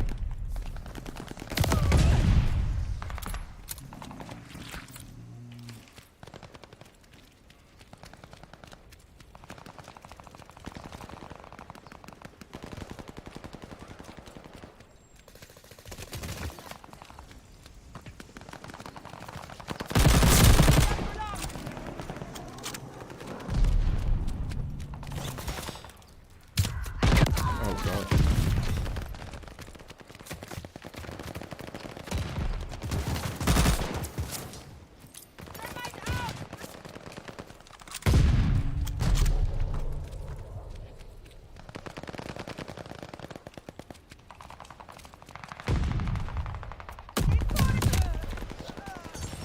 This map is so awful, dude. It really is. It's just absolute garbage map, dude.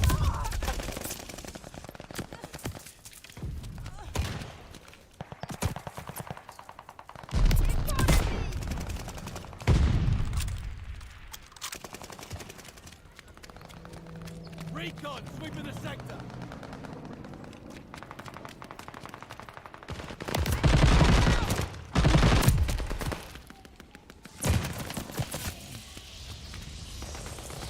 Hostile recon in the air. Spies! Over. Time for a comeback.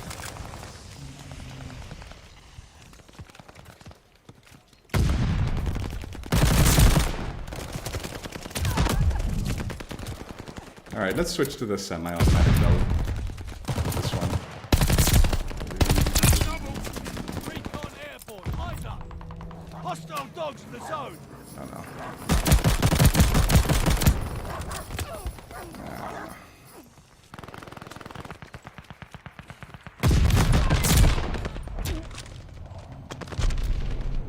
Recon sweeping the sector. Attack dogs called in, on the way.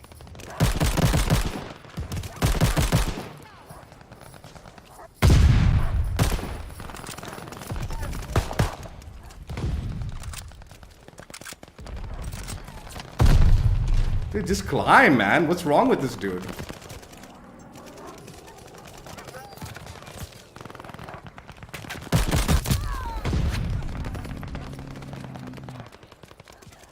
Dude, please.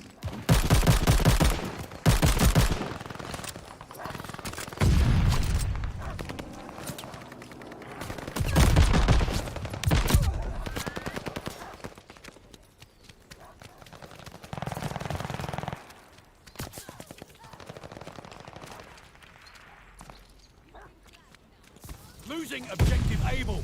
Recon aloft. We got eyes.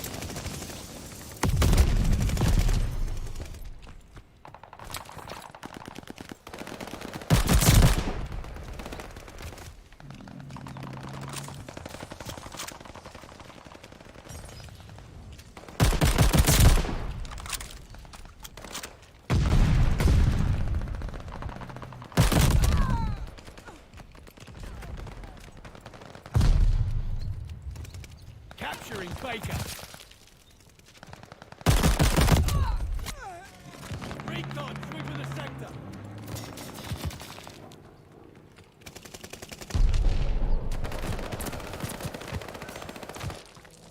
Hostile recon in the air. Spies in the sky. They're taking able.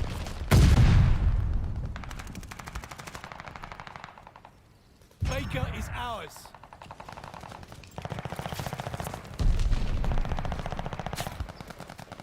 Yo, come on, please, fat boy. Your riot shield, get it out of my face. They're taking able. Dude, I really... Jeez, man. Why is he running the riot shield like that, dude? Man, what's he using that he needs the riot shield on his back?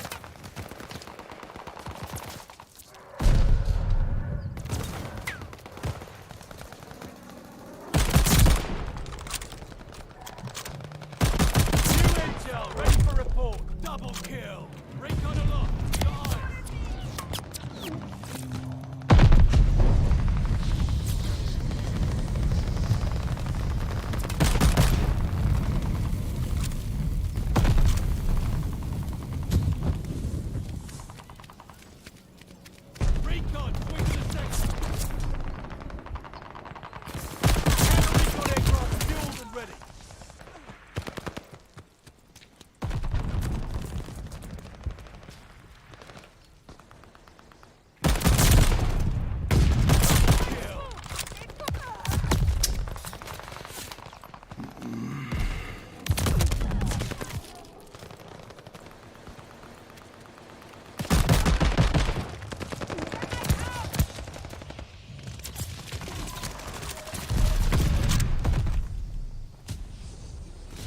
Hostile recon in the air.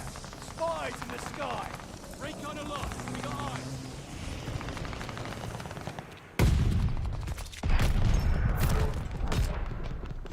Next time, hold your ground.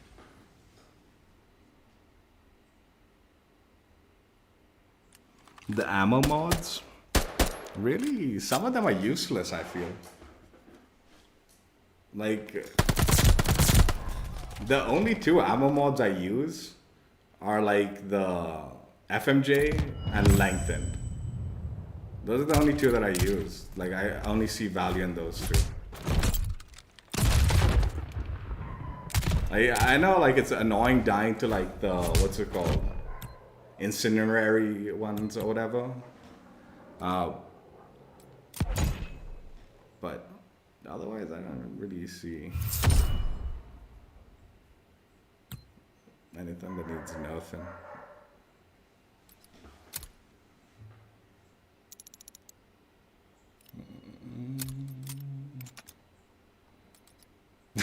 Dude, Fat Boy running around with his riot shield, man. I don't know, what's he doing with it?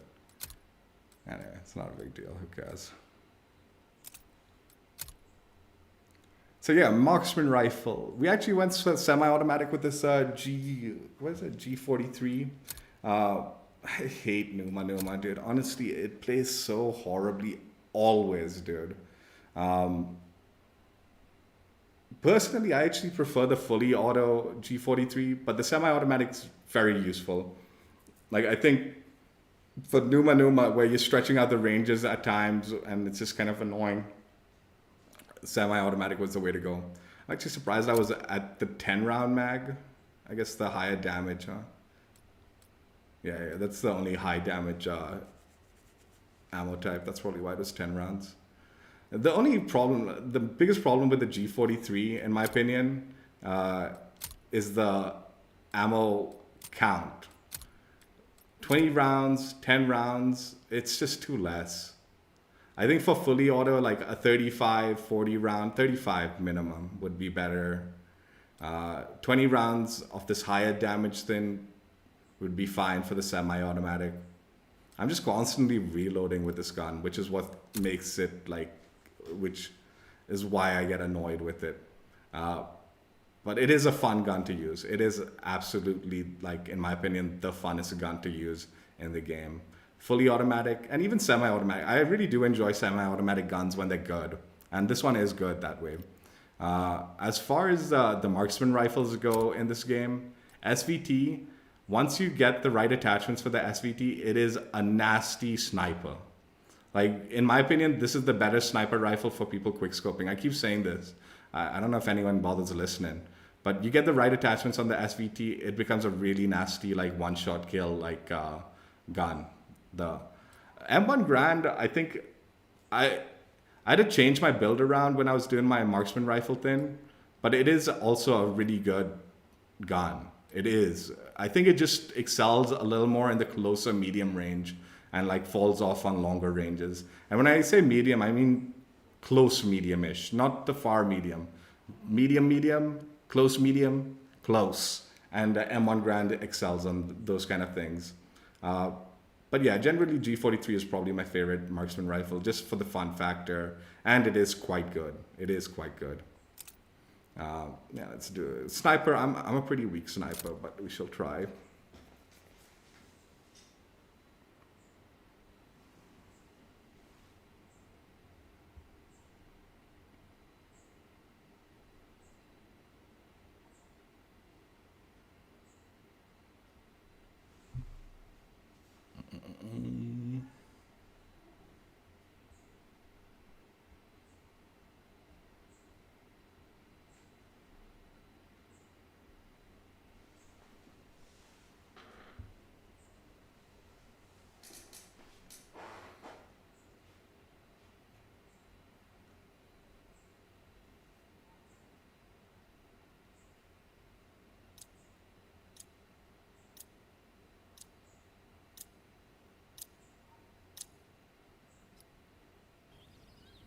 This is absolutely not a good sniper map unless you can.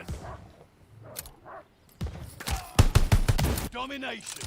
Move Move on the objective. And this like This is gonna very be a proper limited camp as shellacking. well.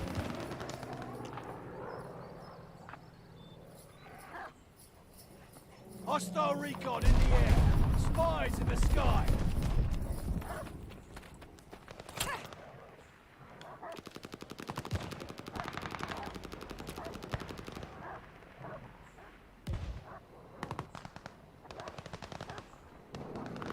Recon sweeping the sector.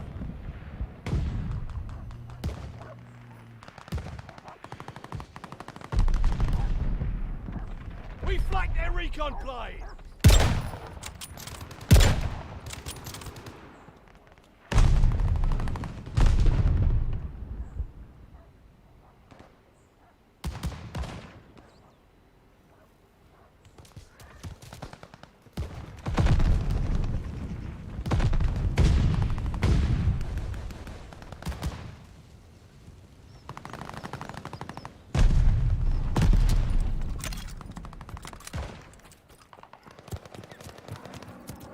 They're taking Baker.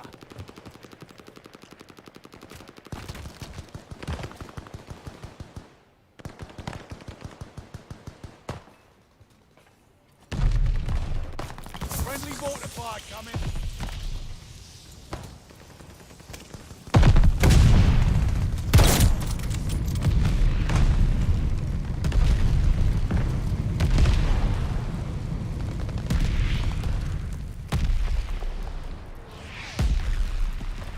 Recon airborne, eyes up.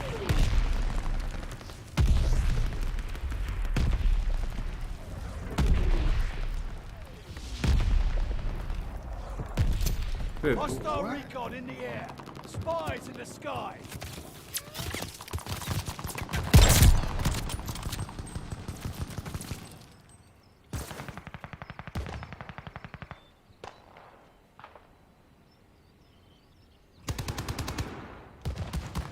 Losing objective Baker.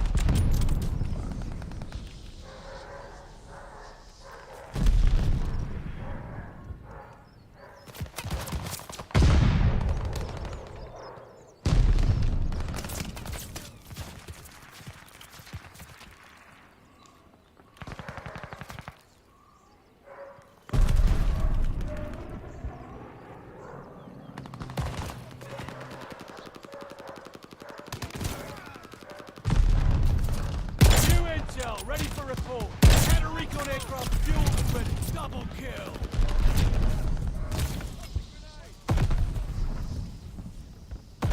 Taking Charlie.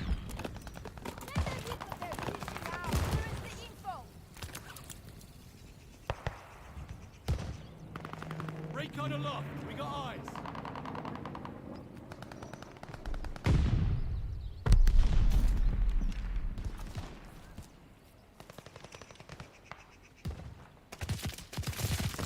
They're taking Able.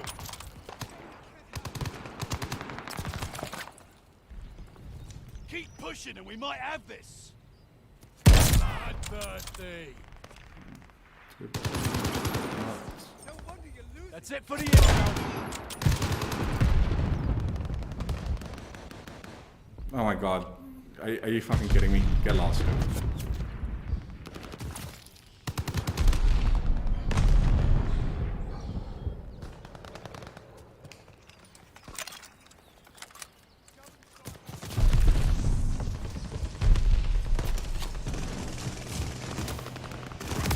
Oh, They're taking Baker.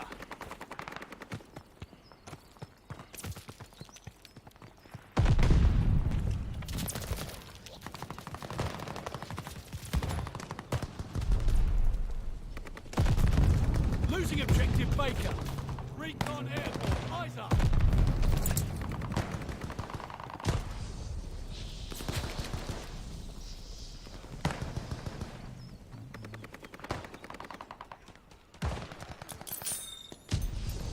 Recon sweeping the sector. Enemy bombers coming up. Light them up.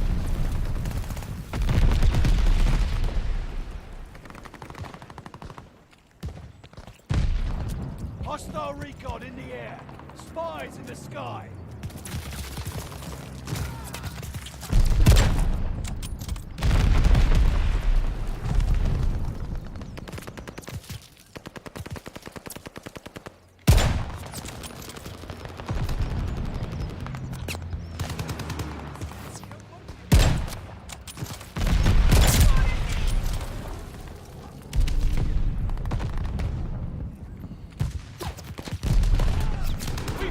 recon plane!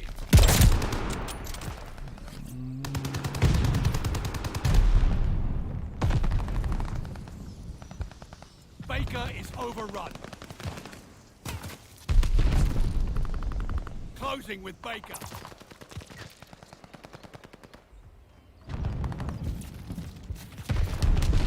New intel, ready for report. Recon aloft, behind. Counter-recon aircraft fueled and ready. Taking Baker.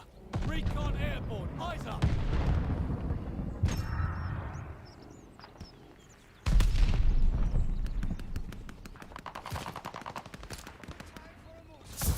Allies calling a mortar barrage.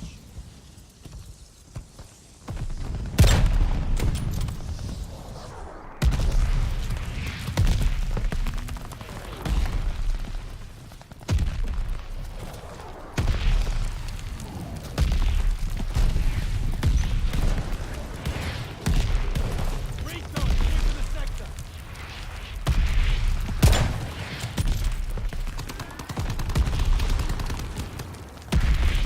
Losing objective base.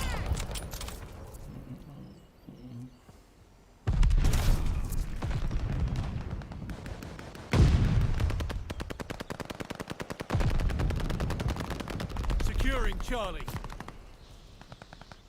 Guard dog on call. Recon aloft. We got eyes. Friendly guard dog on his way. I have what you need. Hey Harry, what's up? What's up? Little sniper camp in action. Right here.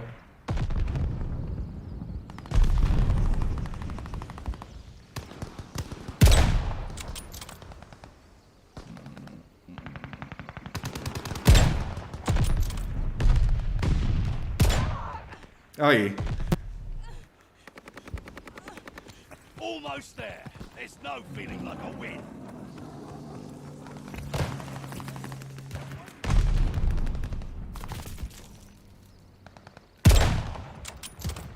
They're taking Baker.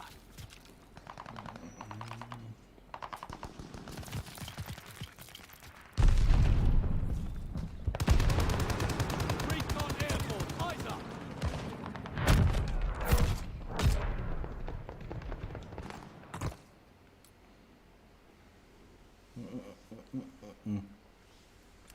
I'm a pretty rubbish quickscope, and most of these snipers are just not good for like running around, especially this 3-line.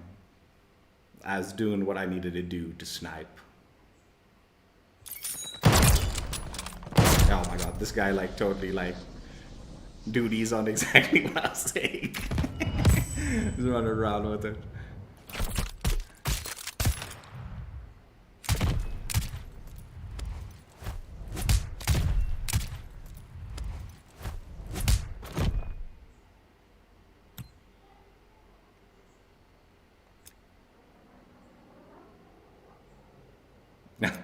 Level them too. Nice.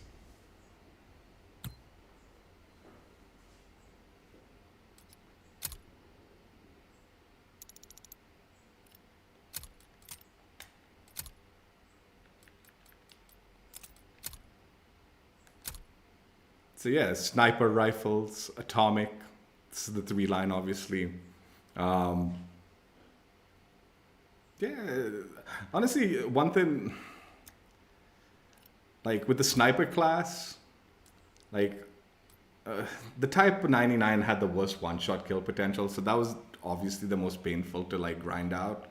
Once you got the like higher damage ammo types and like one-shot kill barrel, like the higher like one-shot kill barrel and all that, and you combine them all, then the Type 99 became good, like usable, not good, but usable. Both the 3-line and the Car 98 were pretty nasty. Gorenko's a beast, but that's the DLC, so but it is a beast. Like maybe skip out on the Type 99 and do the Gorenko kind of thing if you're like a hard scoper like me. If you are quick scoping, then like I think the way to go about it is just removing the like optic and go for like an iron sight. Go for an iron sight build.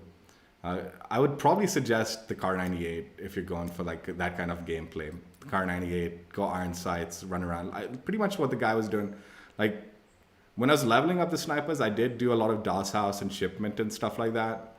And whenever I was on shipment, if I tried scopes and stuff like that, I just generally didn't have a good time with it. The minute I threw on an iron sights, it was pretty nasty.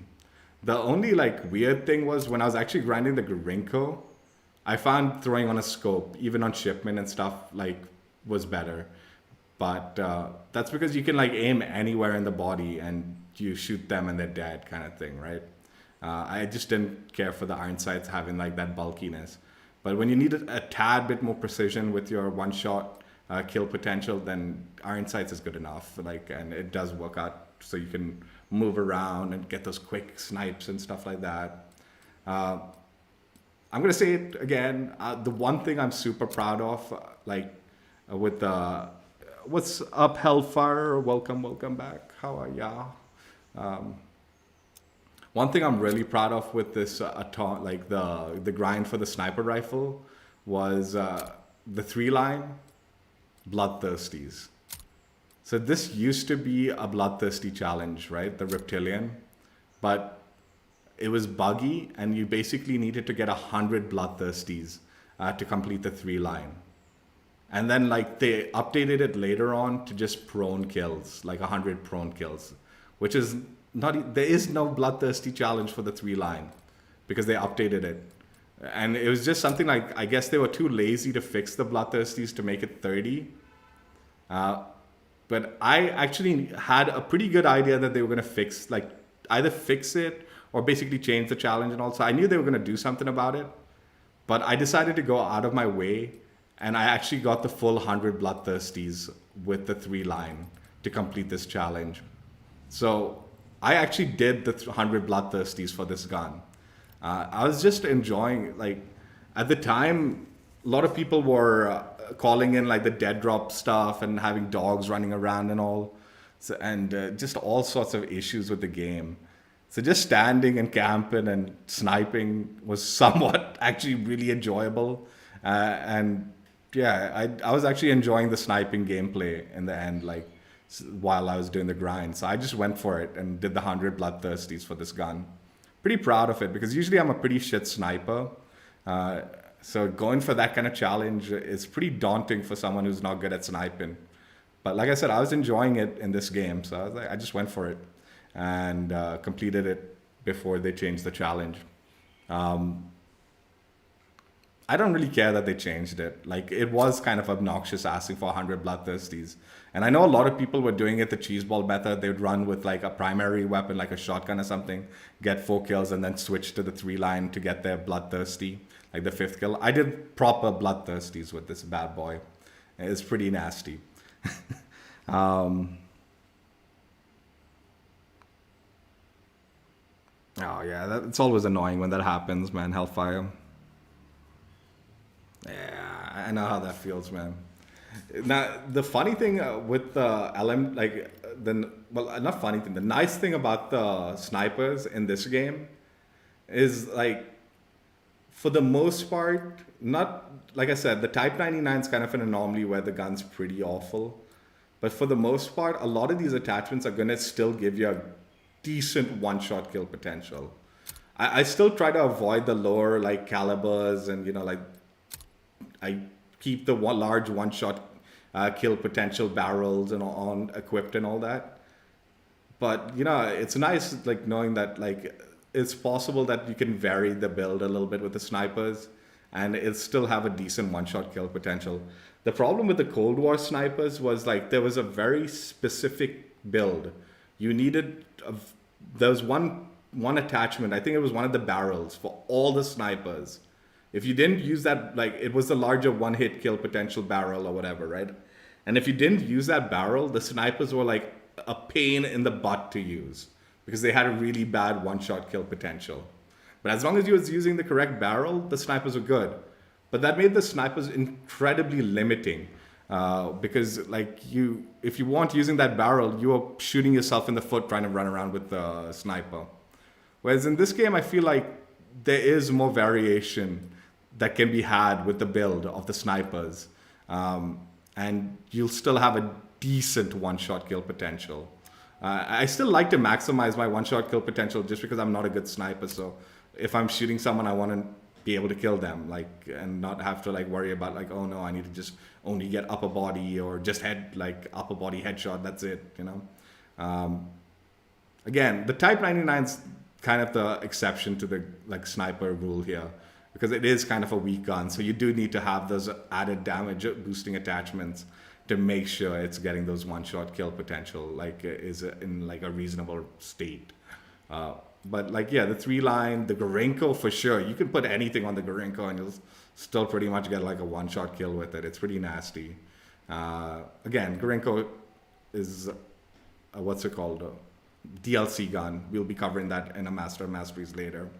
Kar 98, for the most part, is pretty good. I don't remember, I didn't test the really low damage ammo types with the snipers because, you know, like I said, I'm not the best sniper. So as long as I'm always trying to maximize my one-shot kill potential and aim stability and flinch resistance, and not really looking at like quick scoping and like fire rate and stuff like that. And like, so I didn't test the lower ammo types with the Kar 98, but I would wager it still has a decent one-shot kill potential.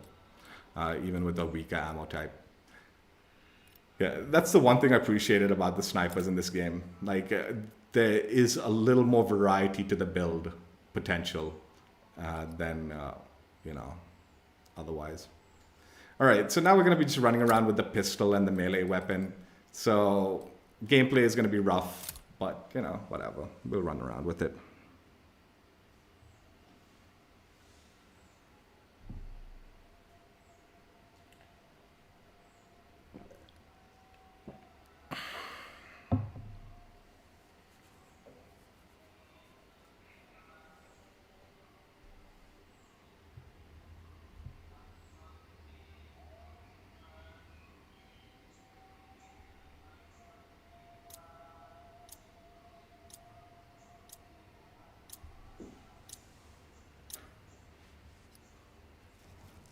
Oh, sub Ben, Jesus Christ, running around with the... I'm gonna die a lot.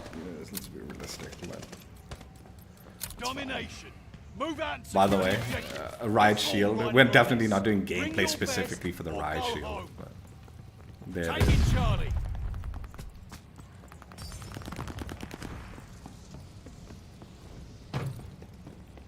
They're taking Able.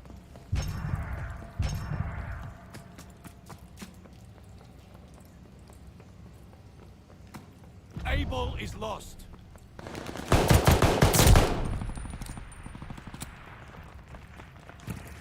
Closing with Able.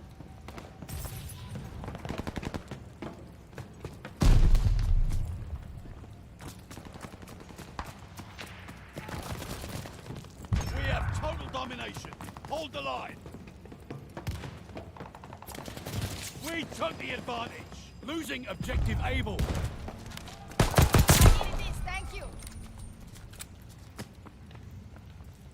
Able is lost. No.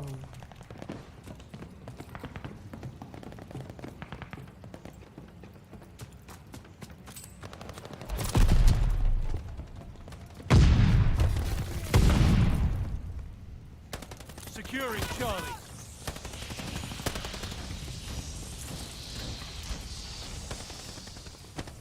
Losing objective Baker. Charlie is out. Closing with Baker. Able is ours.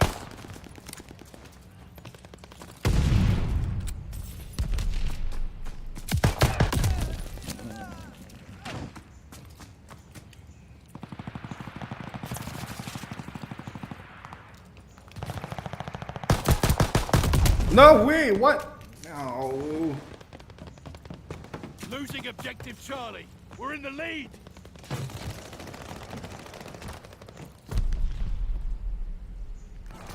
objective Able.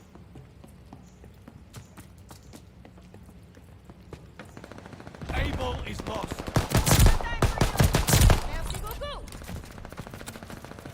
Securing data. New intel ready for report.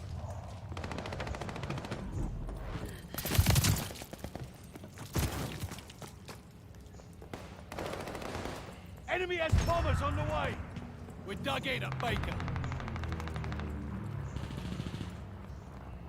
We have the lead. Keep it up. They're taking Charlie.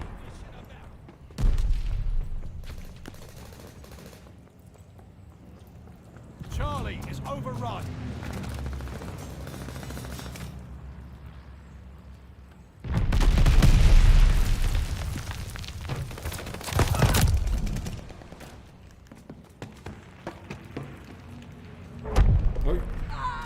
Oh, wrong side. Orders incoming! Get out! Losing objective Able. Able is lost. What's going on, dude, man? This map is so weird, dude. It's flipping too much. We hold Charlie.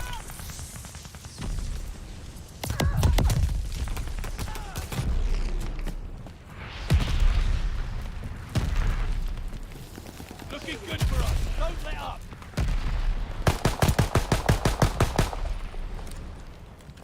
Incoming. The world is spinning.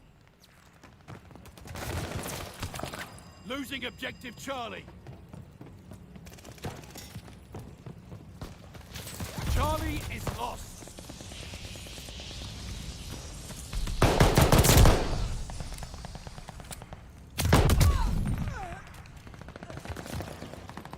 Able locked down.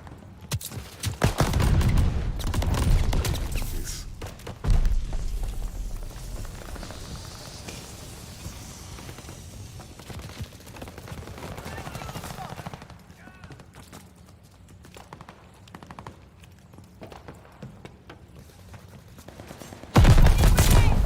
How'd you like it?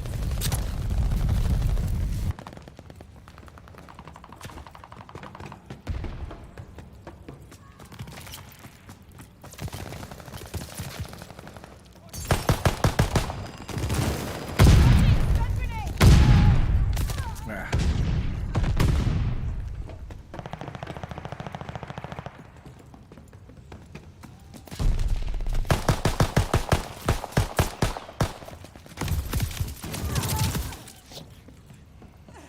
They're taking Able.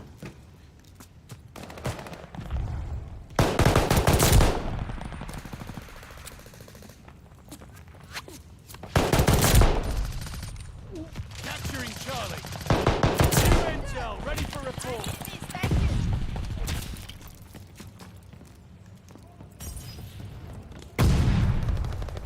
Charlie locked down. Recon aloft. We got eyes. Nope.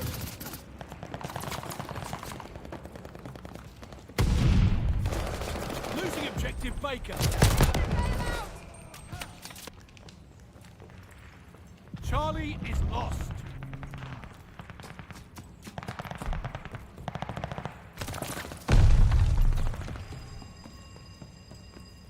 Watch the Molotov. Friendly guard dog on his way.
Push back.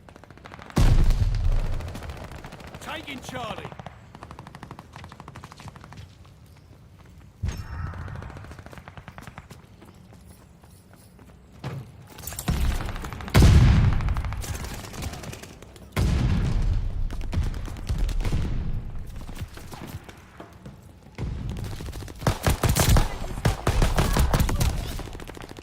Closing with Baker.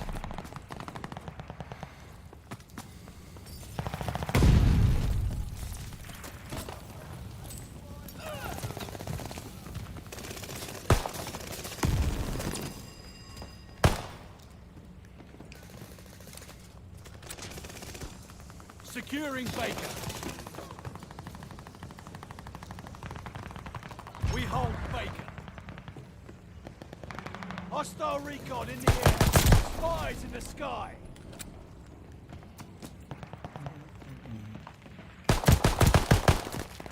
They're taking Charlie.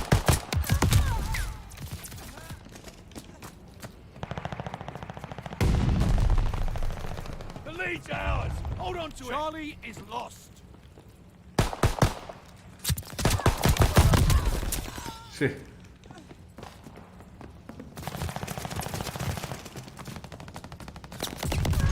Yo. Yeah, okay, good. I was gonna say someone needs to take Abel, man. I was like, what's going on? We took the advantage. Round is ending. I can smell they're taking Baker.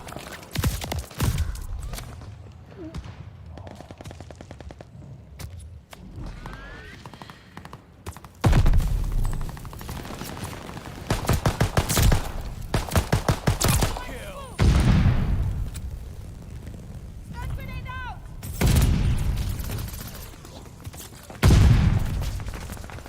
Hell of a guard dog on the way to ya.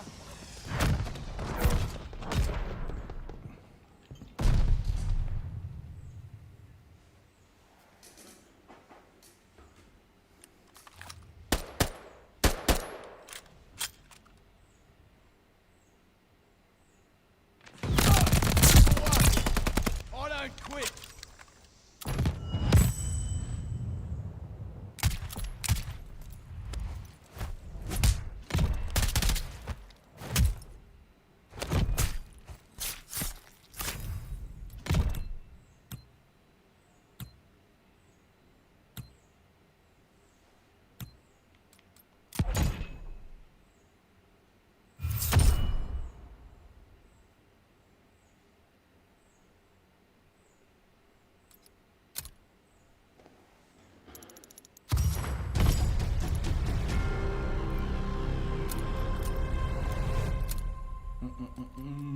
A decent pistol gameplay, honestly, man. I'm not gonna lie, dude. I did alright. I did alright for just running around with the pistol.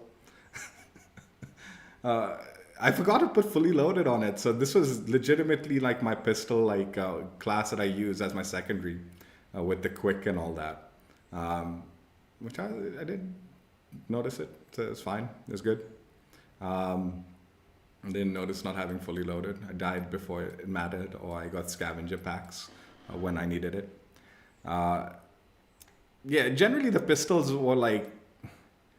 I still feel like 60 levels for the pistol is a little overkill. But like all the challenges for the pistol are pretty basic. And like less intensive than the main guns. So again, not the worst thing, but definitely I felt out of the guns, the machine pistol and the top break were the two annoying pistols to deal with. So yeah, if you can get those two out of the way, then it's kind of smooth sailing with the others. Top break maybe more so because, well, for the most part when you're doing the pistols, you're not doing it in core mode, you're doing it in like hardcore. And the machine pistol is a hit marker. It is a hit marker in hardcore. Whereas at least the top break, as long as you're on target, you're gonna kill them. You know, it's the kind of still a bit annoying with the recoil and all that. And if you miss the next shot, it's got a slow fire rate and all that. But yeah, the other three weren't so bad. Grinding it out. And again, did them mainly in hardcore ship miss. The ship miss map, man, it was that was the painful part about doing the pistols for me. It was ship miss, man. Like with incendiary spam, trying to just get the pistols. I finally gave up, man, and just sat in a corner with the pistol just to get my 5 bloodthirsties with them because, jeez, man. Otherwise, it was brutal. If they want such assholes, I'm gonna say it. In this situation, they really should have either removed the incendiary grenades before they left for like their like Christmas break, or they should have buffed Dauntless the way it is now, where you can run through the fire and you won't die, like you don't get any fire damage. If they had done one or the other before going for their Christmas break, it wouldn't have been such a miserable freaking map and experience during that time. But no, they just ran off and left the gamers, the like, dude, we're their fans, dude. Like we're the ones that like freaking, like run around and be like, oh, I like Sledgehammer, I love Call of Duty, this, that, and all that. The only people they were punishing by not bothering fixing one, either like straight up removing the incendiary grenades for just till they get a fix for it, or, just giving us the buff to Dauntless that was required, right? But no, they all just jumped ship and went for their holidays. And it was just an absolute shit show playing on ship miss. And utter nightmare grinding out the pistols during that time. But it got done. It was just painful for me. All right, last game melee. We'll just do Das House, man. I would have preferred ship, man. Das House is fine. What's up, Guns? Oatcakes. Good morning to you. Oh, nice.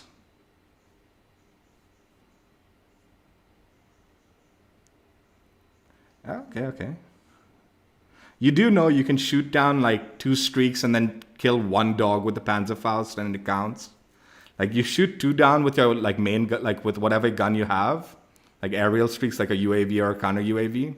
And then for the 3rd streak, you shoot the dog with the Panzerfaust and that should count towards the challenge. That way you don't need to kill all 3 dogs with the Panzerfaust in a game.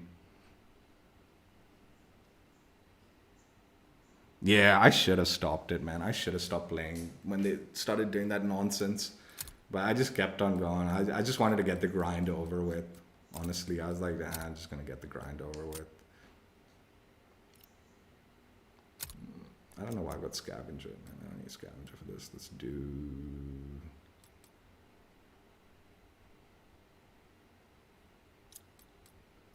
There's no replenish your...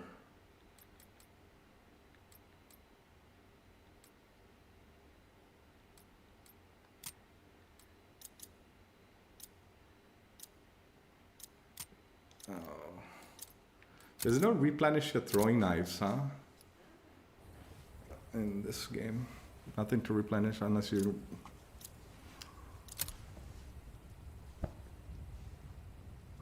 Yeah. Like I said, shoot the UAV, like 2 UAVs or a UAV and a counter UAV with your main gun. Don't shoot it with the Panzerfaust. Yeah, don't try for that. Just shoot it with your main gun. And then the 3rd streak, go for the Panzerfaust, like hopefully a dog or something, right?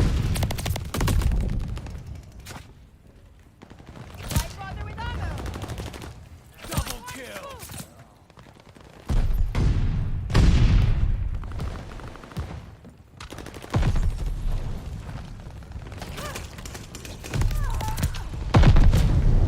Kill confirmed. Nice job. Lead down. Hold on to it. Had a recon aircraft fueled and ready. Oh, did he just spawn there, or... No, okay.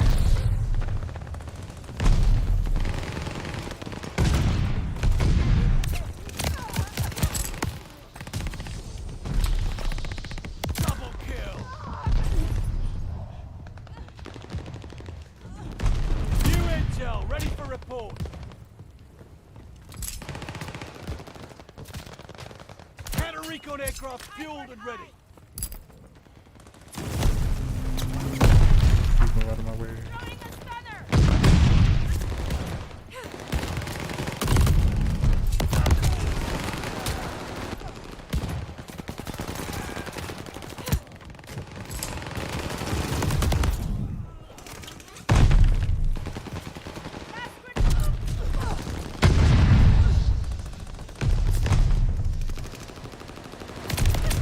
Oh no, what happened there?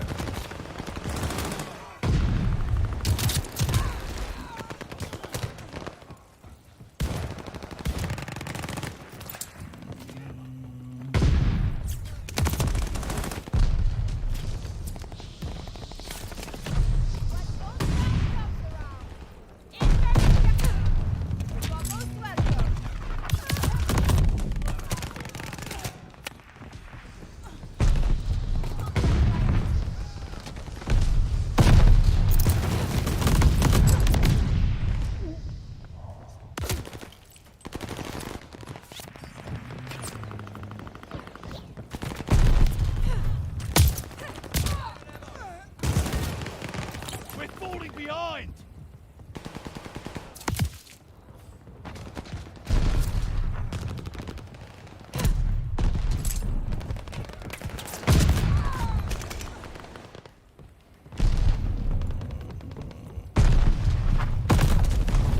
Dude, I move so fast, dude. With the knife. Kill confirmed. Nice job. We took the advantage.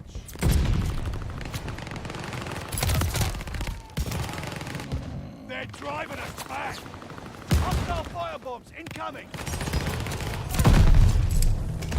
Kill denied, soldier. Keep moving.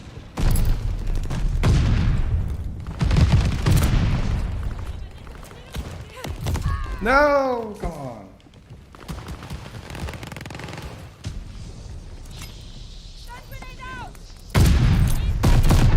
Kill confirmed. Nice job.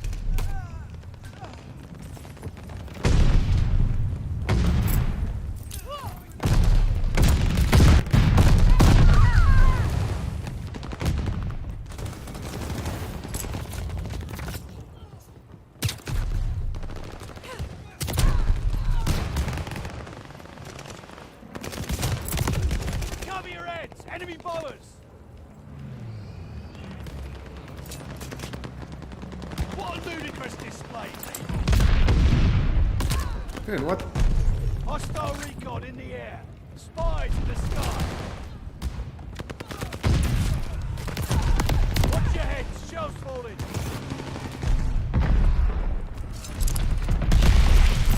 Enemy care package inbound.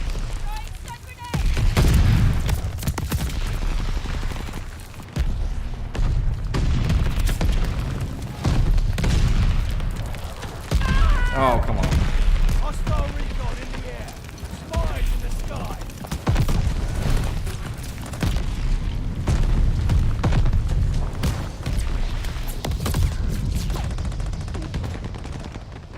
Orders incoming. Get out. Fall back. Sink the wounded.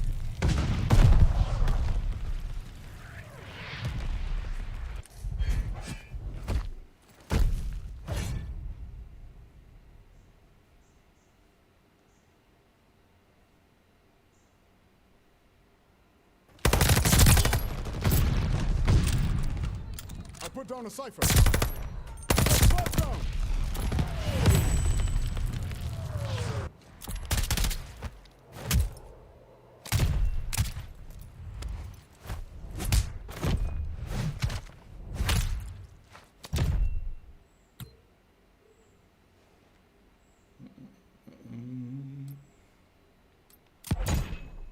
Myself.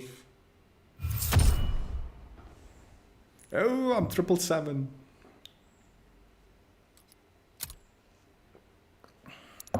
Oh, not anymore. No.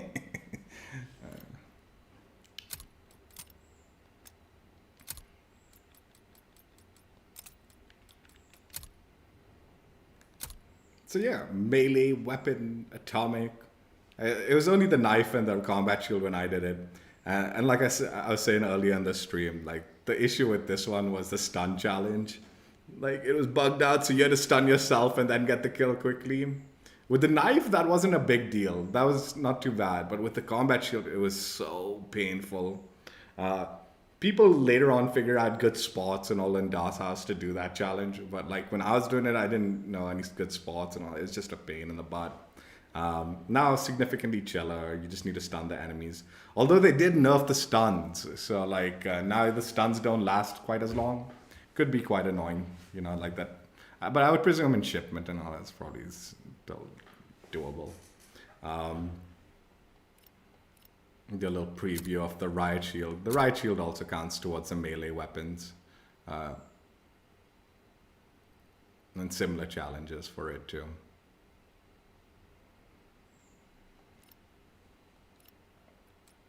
And yeah, like I said in the beginning of the stream, if you don't want to do the riot shield, you can. I'm pretty sure you can do like one of the DLC like melee weapons, and it should count towards the challenge diamond unlocking.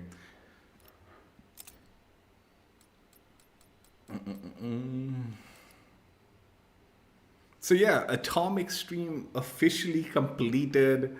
We have completed the grind with the base weapons, and we have now showcased it. We did complete the grind a little while ago, but now showcased all the weapons and done all the base weapon streams, diamond streams, atomic streams. Well, atomic stream now. Let's do a quick preview of all the like weapons that I liked the best in this game. Got the Automaton for the assault rifles. It's a laser. It's a laser. It's nasty. Showcase the MK11 for the launchers. The launchers were the launchers. This one actually was a bit of a more of an annoying grind. This one in particular, because you had to run engineer for one of their challenges, like where you had to destroy 100.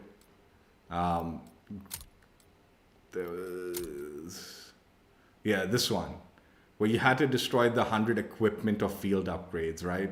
So you had to run engineer, and I'm telling you, man, engineer, like, forward intel is such an OP perk in this game. To not use it, it's like a detriment to you. You'll die more than you should.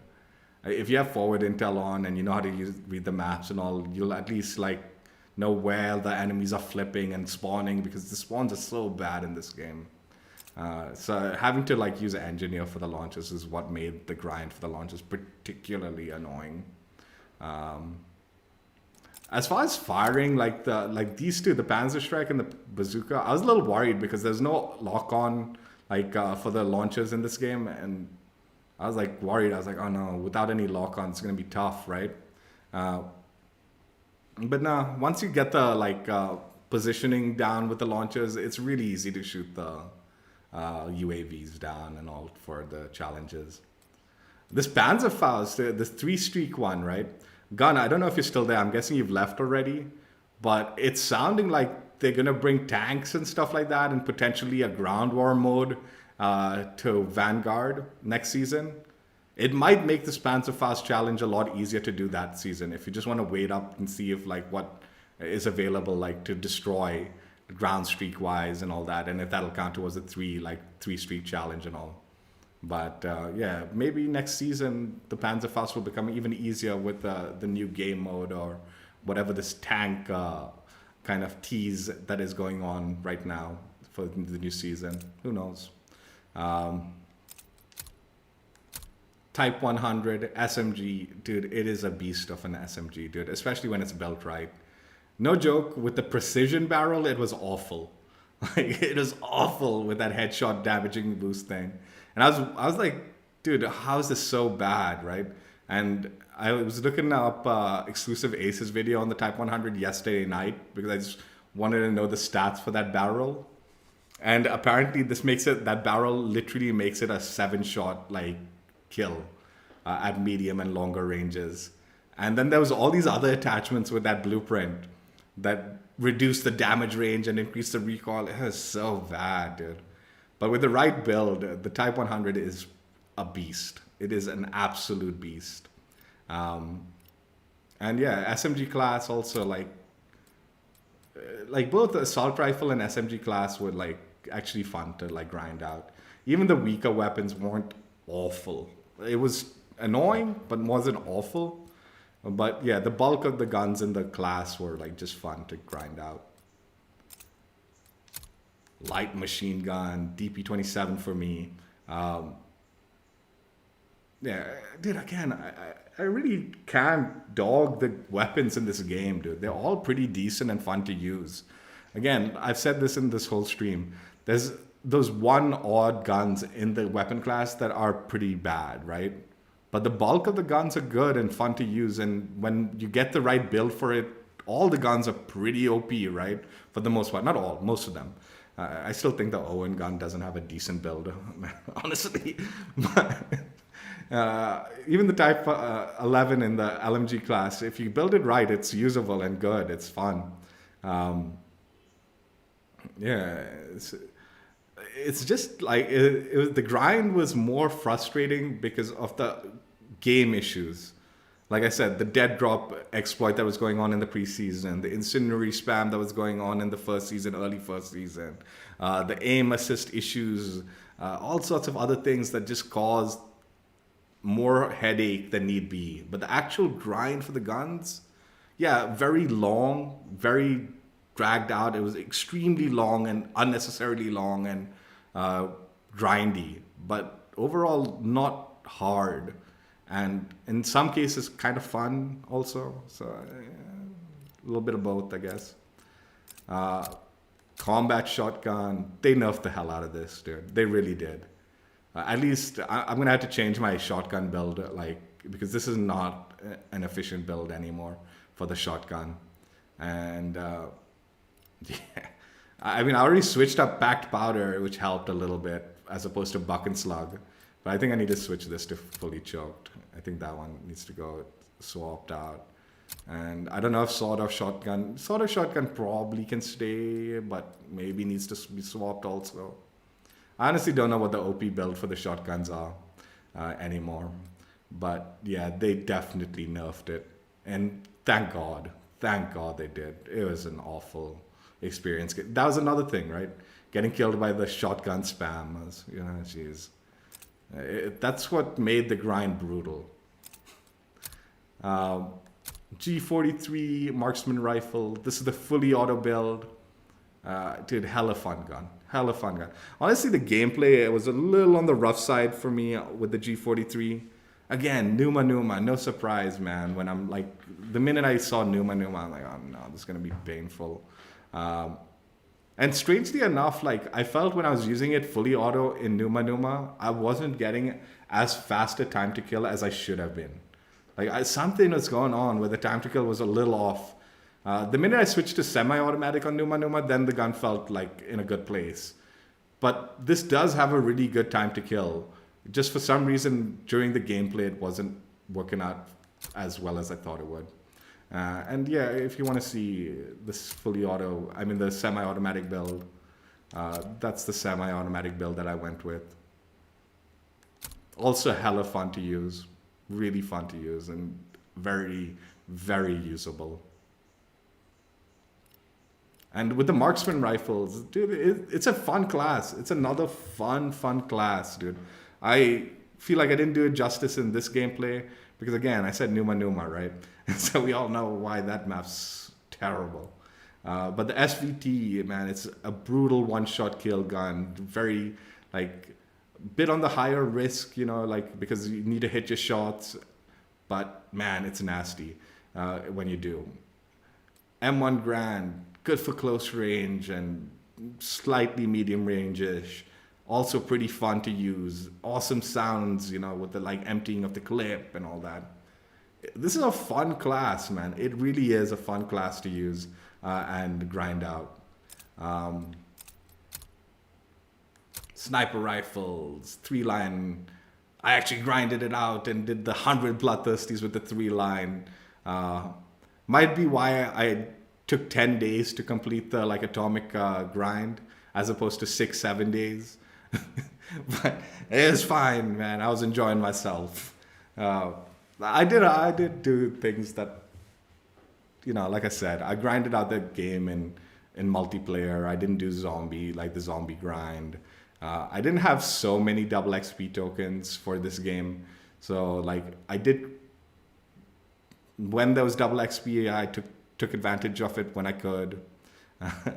When I felt like it. There's one double weapon XP weekend I did not take advantage of properly. I would level up the LMGs and just complete the camo challenges because I was so sick of the grind at the time. But usually with the double XP weekends, I took advantage of it, leveled up the guns, and moved on until the double weapon XP weekend was over, and then I'd come back and complete the camo grind. But yeah, even with that, it was a brutally long grind. And snipers, again, dude, for me, I actually enjoy the sniper gameplay in this game. I actually do. I really do. Like, it was the first time I was doing really nasty stuff with the snipers. Not so much on stream, but I was like holding down lanes, and people would try to like zigzag, and I'd just flick the scope into them and just blast them and one shot them and all. And it felt very satisfying doing those kind of sniper things. Like, the joke is the Gorenko actually started running around, and like, because I had some of the challenges. But again, we'll do Gorenko later, DLC gun. Car 98 3-line, Type 99. Type 99 was the weakest of the lot. But still, just once you built it, it was fun. You know, once it was built right, it was fun. 3-line Car 98 wasn't an issue for the way I snipe. And yeah. You know, I haven't said this, but the Gorenko is actually kind of buggy. It has the long shot range of an assault rifle. So for the long shot challenge for the Gorenko, it's only assault rifle ranges that you need to get the long shot, as opposed to these ones which are significantly longer for the regular snipers. So yeah, if you're struggling with long shots and all that, dude, Gorenko, dude, like, you can skip one of the guns if you go with the DLC gun, and the Gorenko is pretty nasty. Pistols, the 1911, dude, it's pretty nasty, dude. It's useful, it's good. What can I say, man? And like I said, when we were checking out the pistol gameplay, like, a lot of the pistols have pretty straightforward challenges. I do think 60 levels was extreme for the pistols, but at least the challenges weren't like overly burdensome and stuff like that. It was pretty straightforward, and, you know, can get knocked out pretty quickly. And finally, the melee weapons. I don't know, man. Like, part of me is like, oh, just don't bother with the melee weapons. But the same thing I said that in the Cold War, and I ended up, like, in the end grinding out all the melee weapons and enjoying it. The fortunate thing with the melee weapons in this game and the launchers is you don't need to level them up to unlock the camo challenges. In Cold War and Modern Warfare, you needed to level them up to unlock the camo challenges. Here, it's like all the camo challenges are unlocked. Very generous of them that way. And in this game, like, the actual challenges aren't particularly time consuming. You can knock them out pretty fast for the melee weapons, which is a nice thing. Again, for me, when I did it, there was that one stun challenge which was bugged. You ended up having to stun yourself as opposed to the enemy to get the kill. And they have nerfed the stun now, so it is potentially going to be a little more annoying. I'll find out once I start grinding out the DLC melee weapons. And just a quick peek for you guys, the riot shield if you want.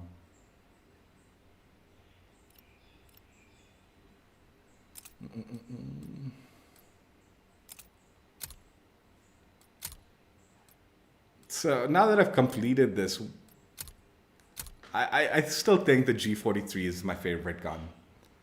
I just do. The option to go fully auto with it is fun. It's a hell of fun. Even though gameplay, like I said, was not ideal, it's so much fun. And when I want to go semi-automatic, which I do have moods sometimes where I just want to be semi-automatic with a gun and not necessarily be running around everywhere, but, you know, just moving slowly and picking people off and all. This gun has that potential for both. So yeah, probably G43 is my favorite gun of the lot. I do like both my builds for it.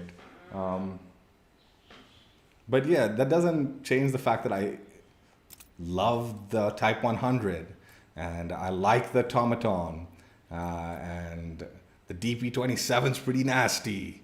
I think out of all the weapons, I could care less about the shotguns. I was like, I honestly don't care about the shotguns, oddly enough.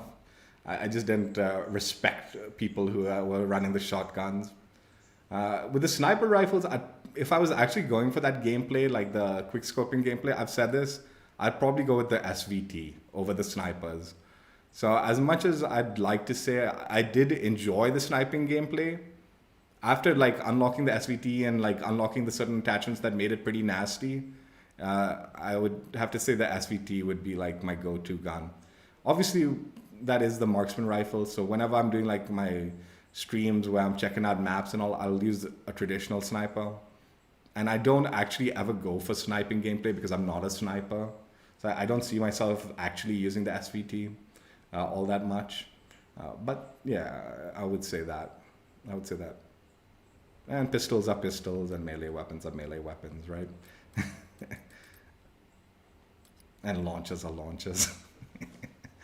Oh.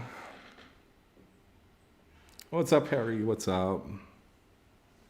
Yeah, so officially completed Atomic stream. You know, I'm thinking about it, dude. And one thing I really loved about Modern Warfare's Gunsmith was like the options to change the guns into something else, right?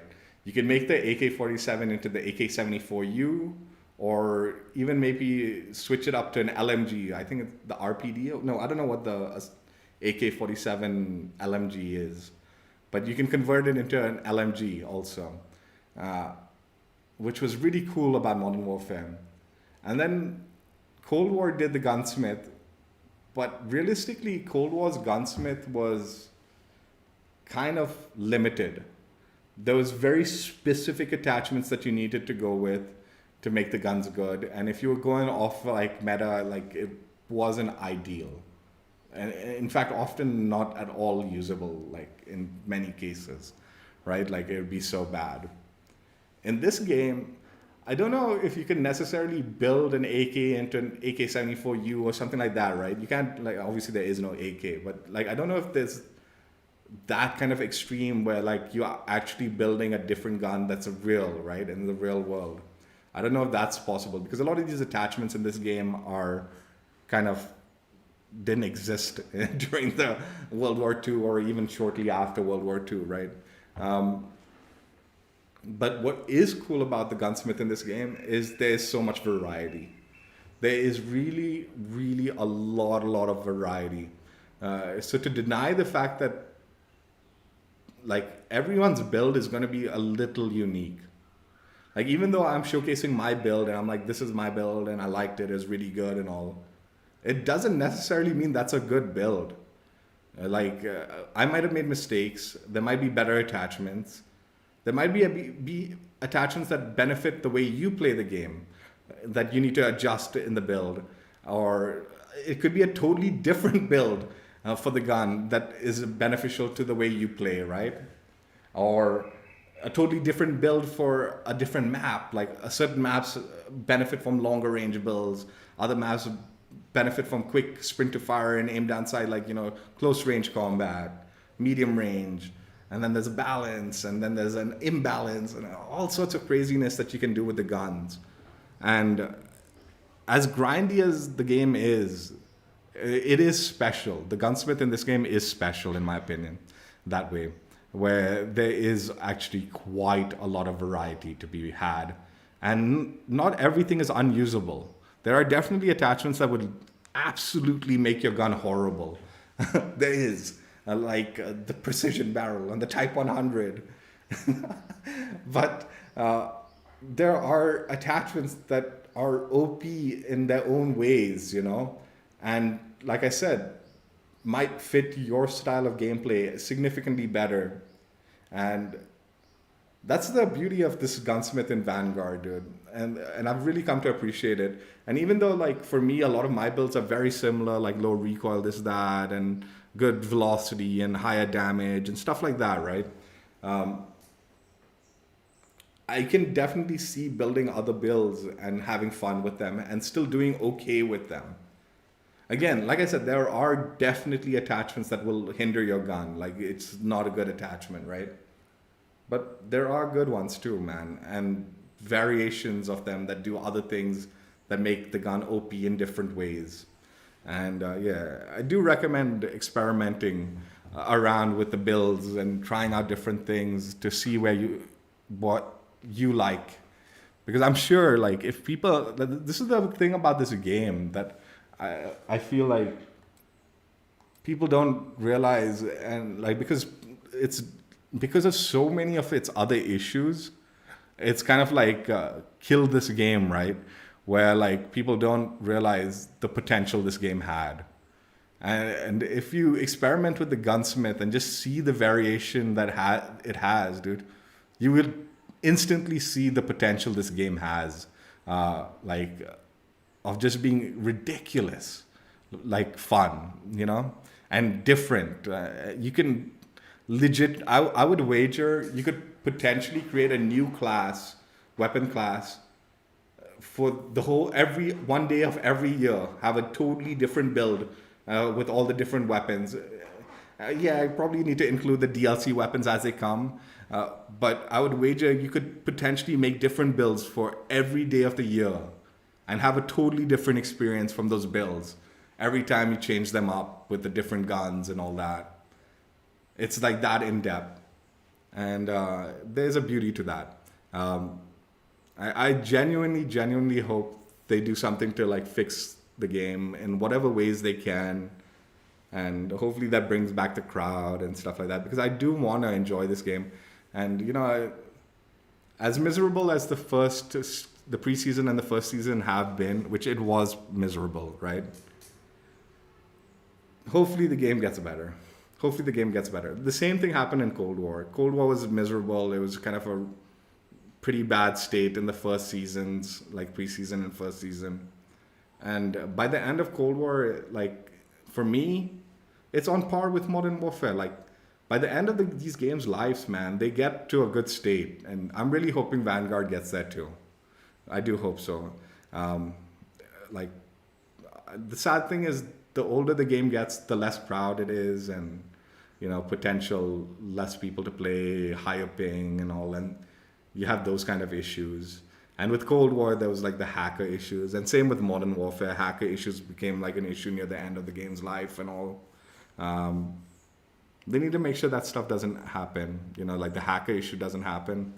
And whatever content they're adding hopefully reinvigorates the community enough to keep the game active for the remaining of the year. Because I do have high hopes for this game. Even though I hated on it so much, it has so much potential. Like, I genuinely want to buy stuff from the store. Like, I genuinely want to buy, like, the Automaton Build, like that Mastercraft. I want to buy the Type 100 demo kit, right?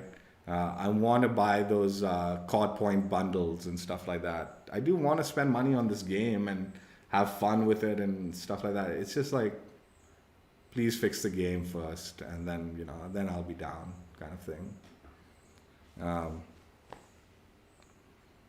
Yeah, as miserable as the grind was for the Atomic grind was, I'm glad I did it, dude. I'm glad I did it, and it's over now.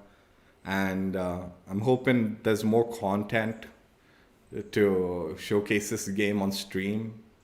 But, you know, if not, I'll still play the game and enjoy it every now and then. I will.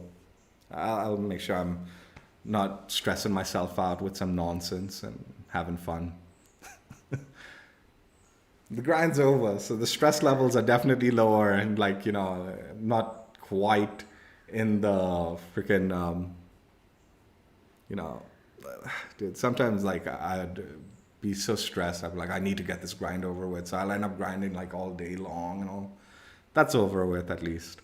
Now I'm just hoping for fun content, some great, please bring some challenges, man. Bring some challenges to the game where like you can earn some cool stuff. So I have some cool streams to do, challenge streams. I'd like that, you know, just for content wise and just fun wise. And, you know, fix the bugs. So it's not there anymore, hopefully. All right, guys. Hope you guys enjoyed. Check out my old streams if you haven't already. And I will catch you guys later. Bye. Jeez. Atomic stream over. The grind is now officially done.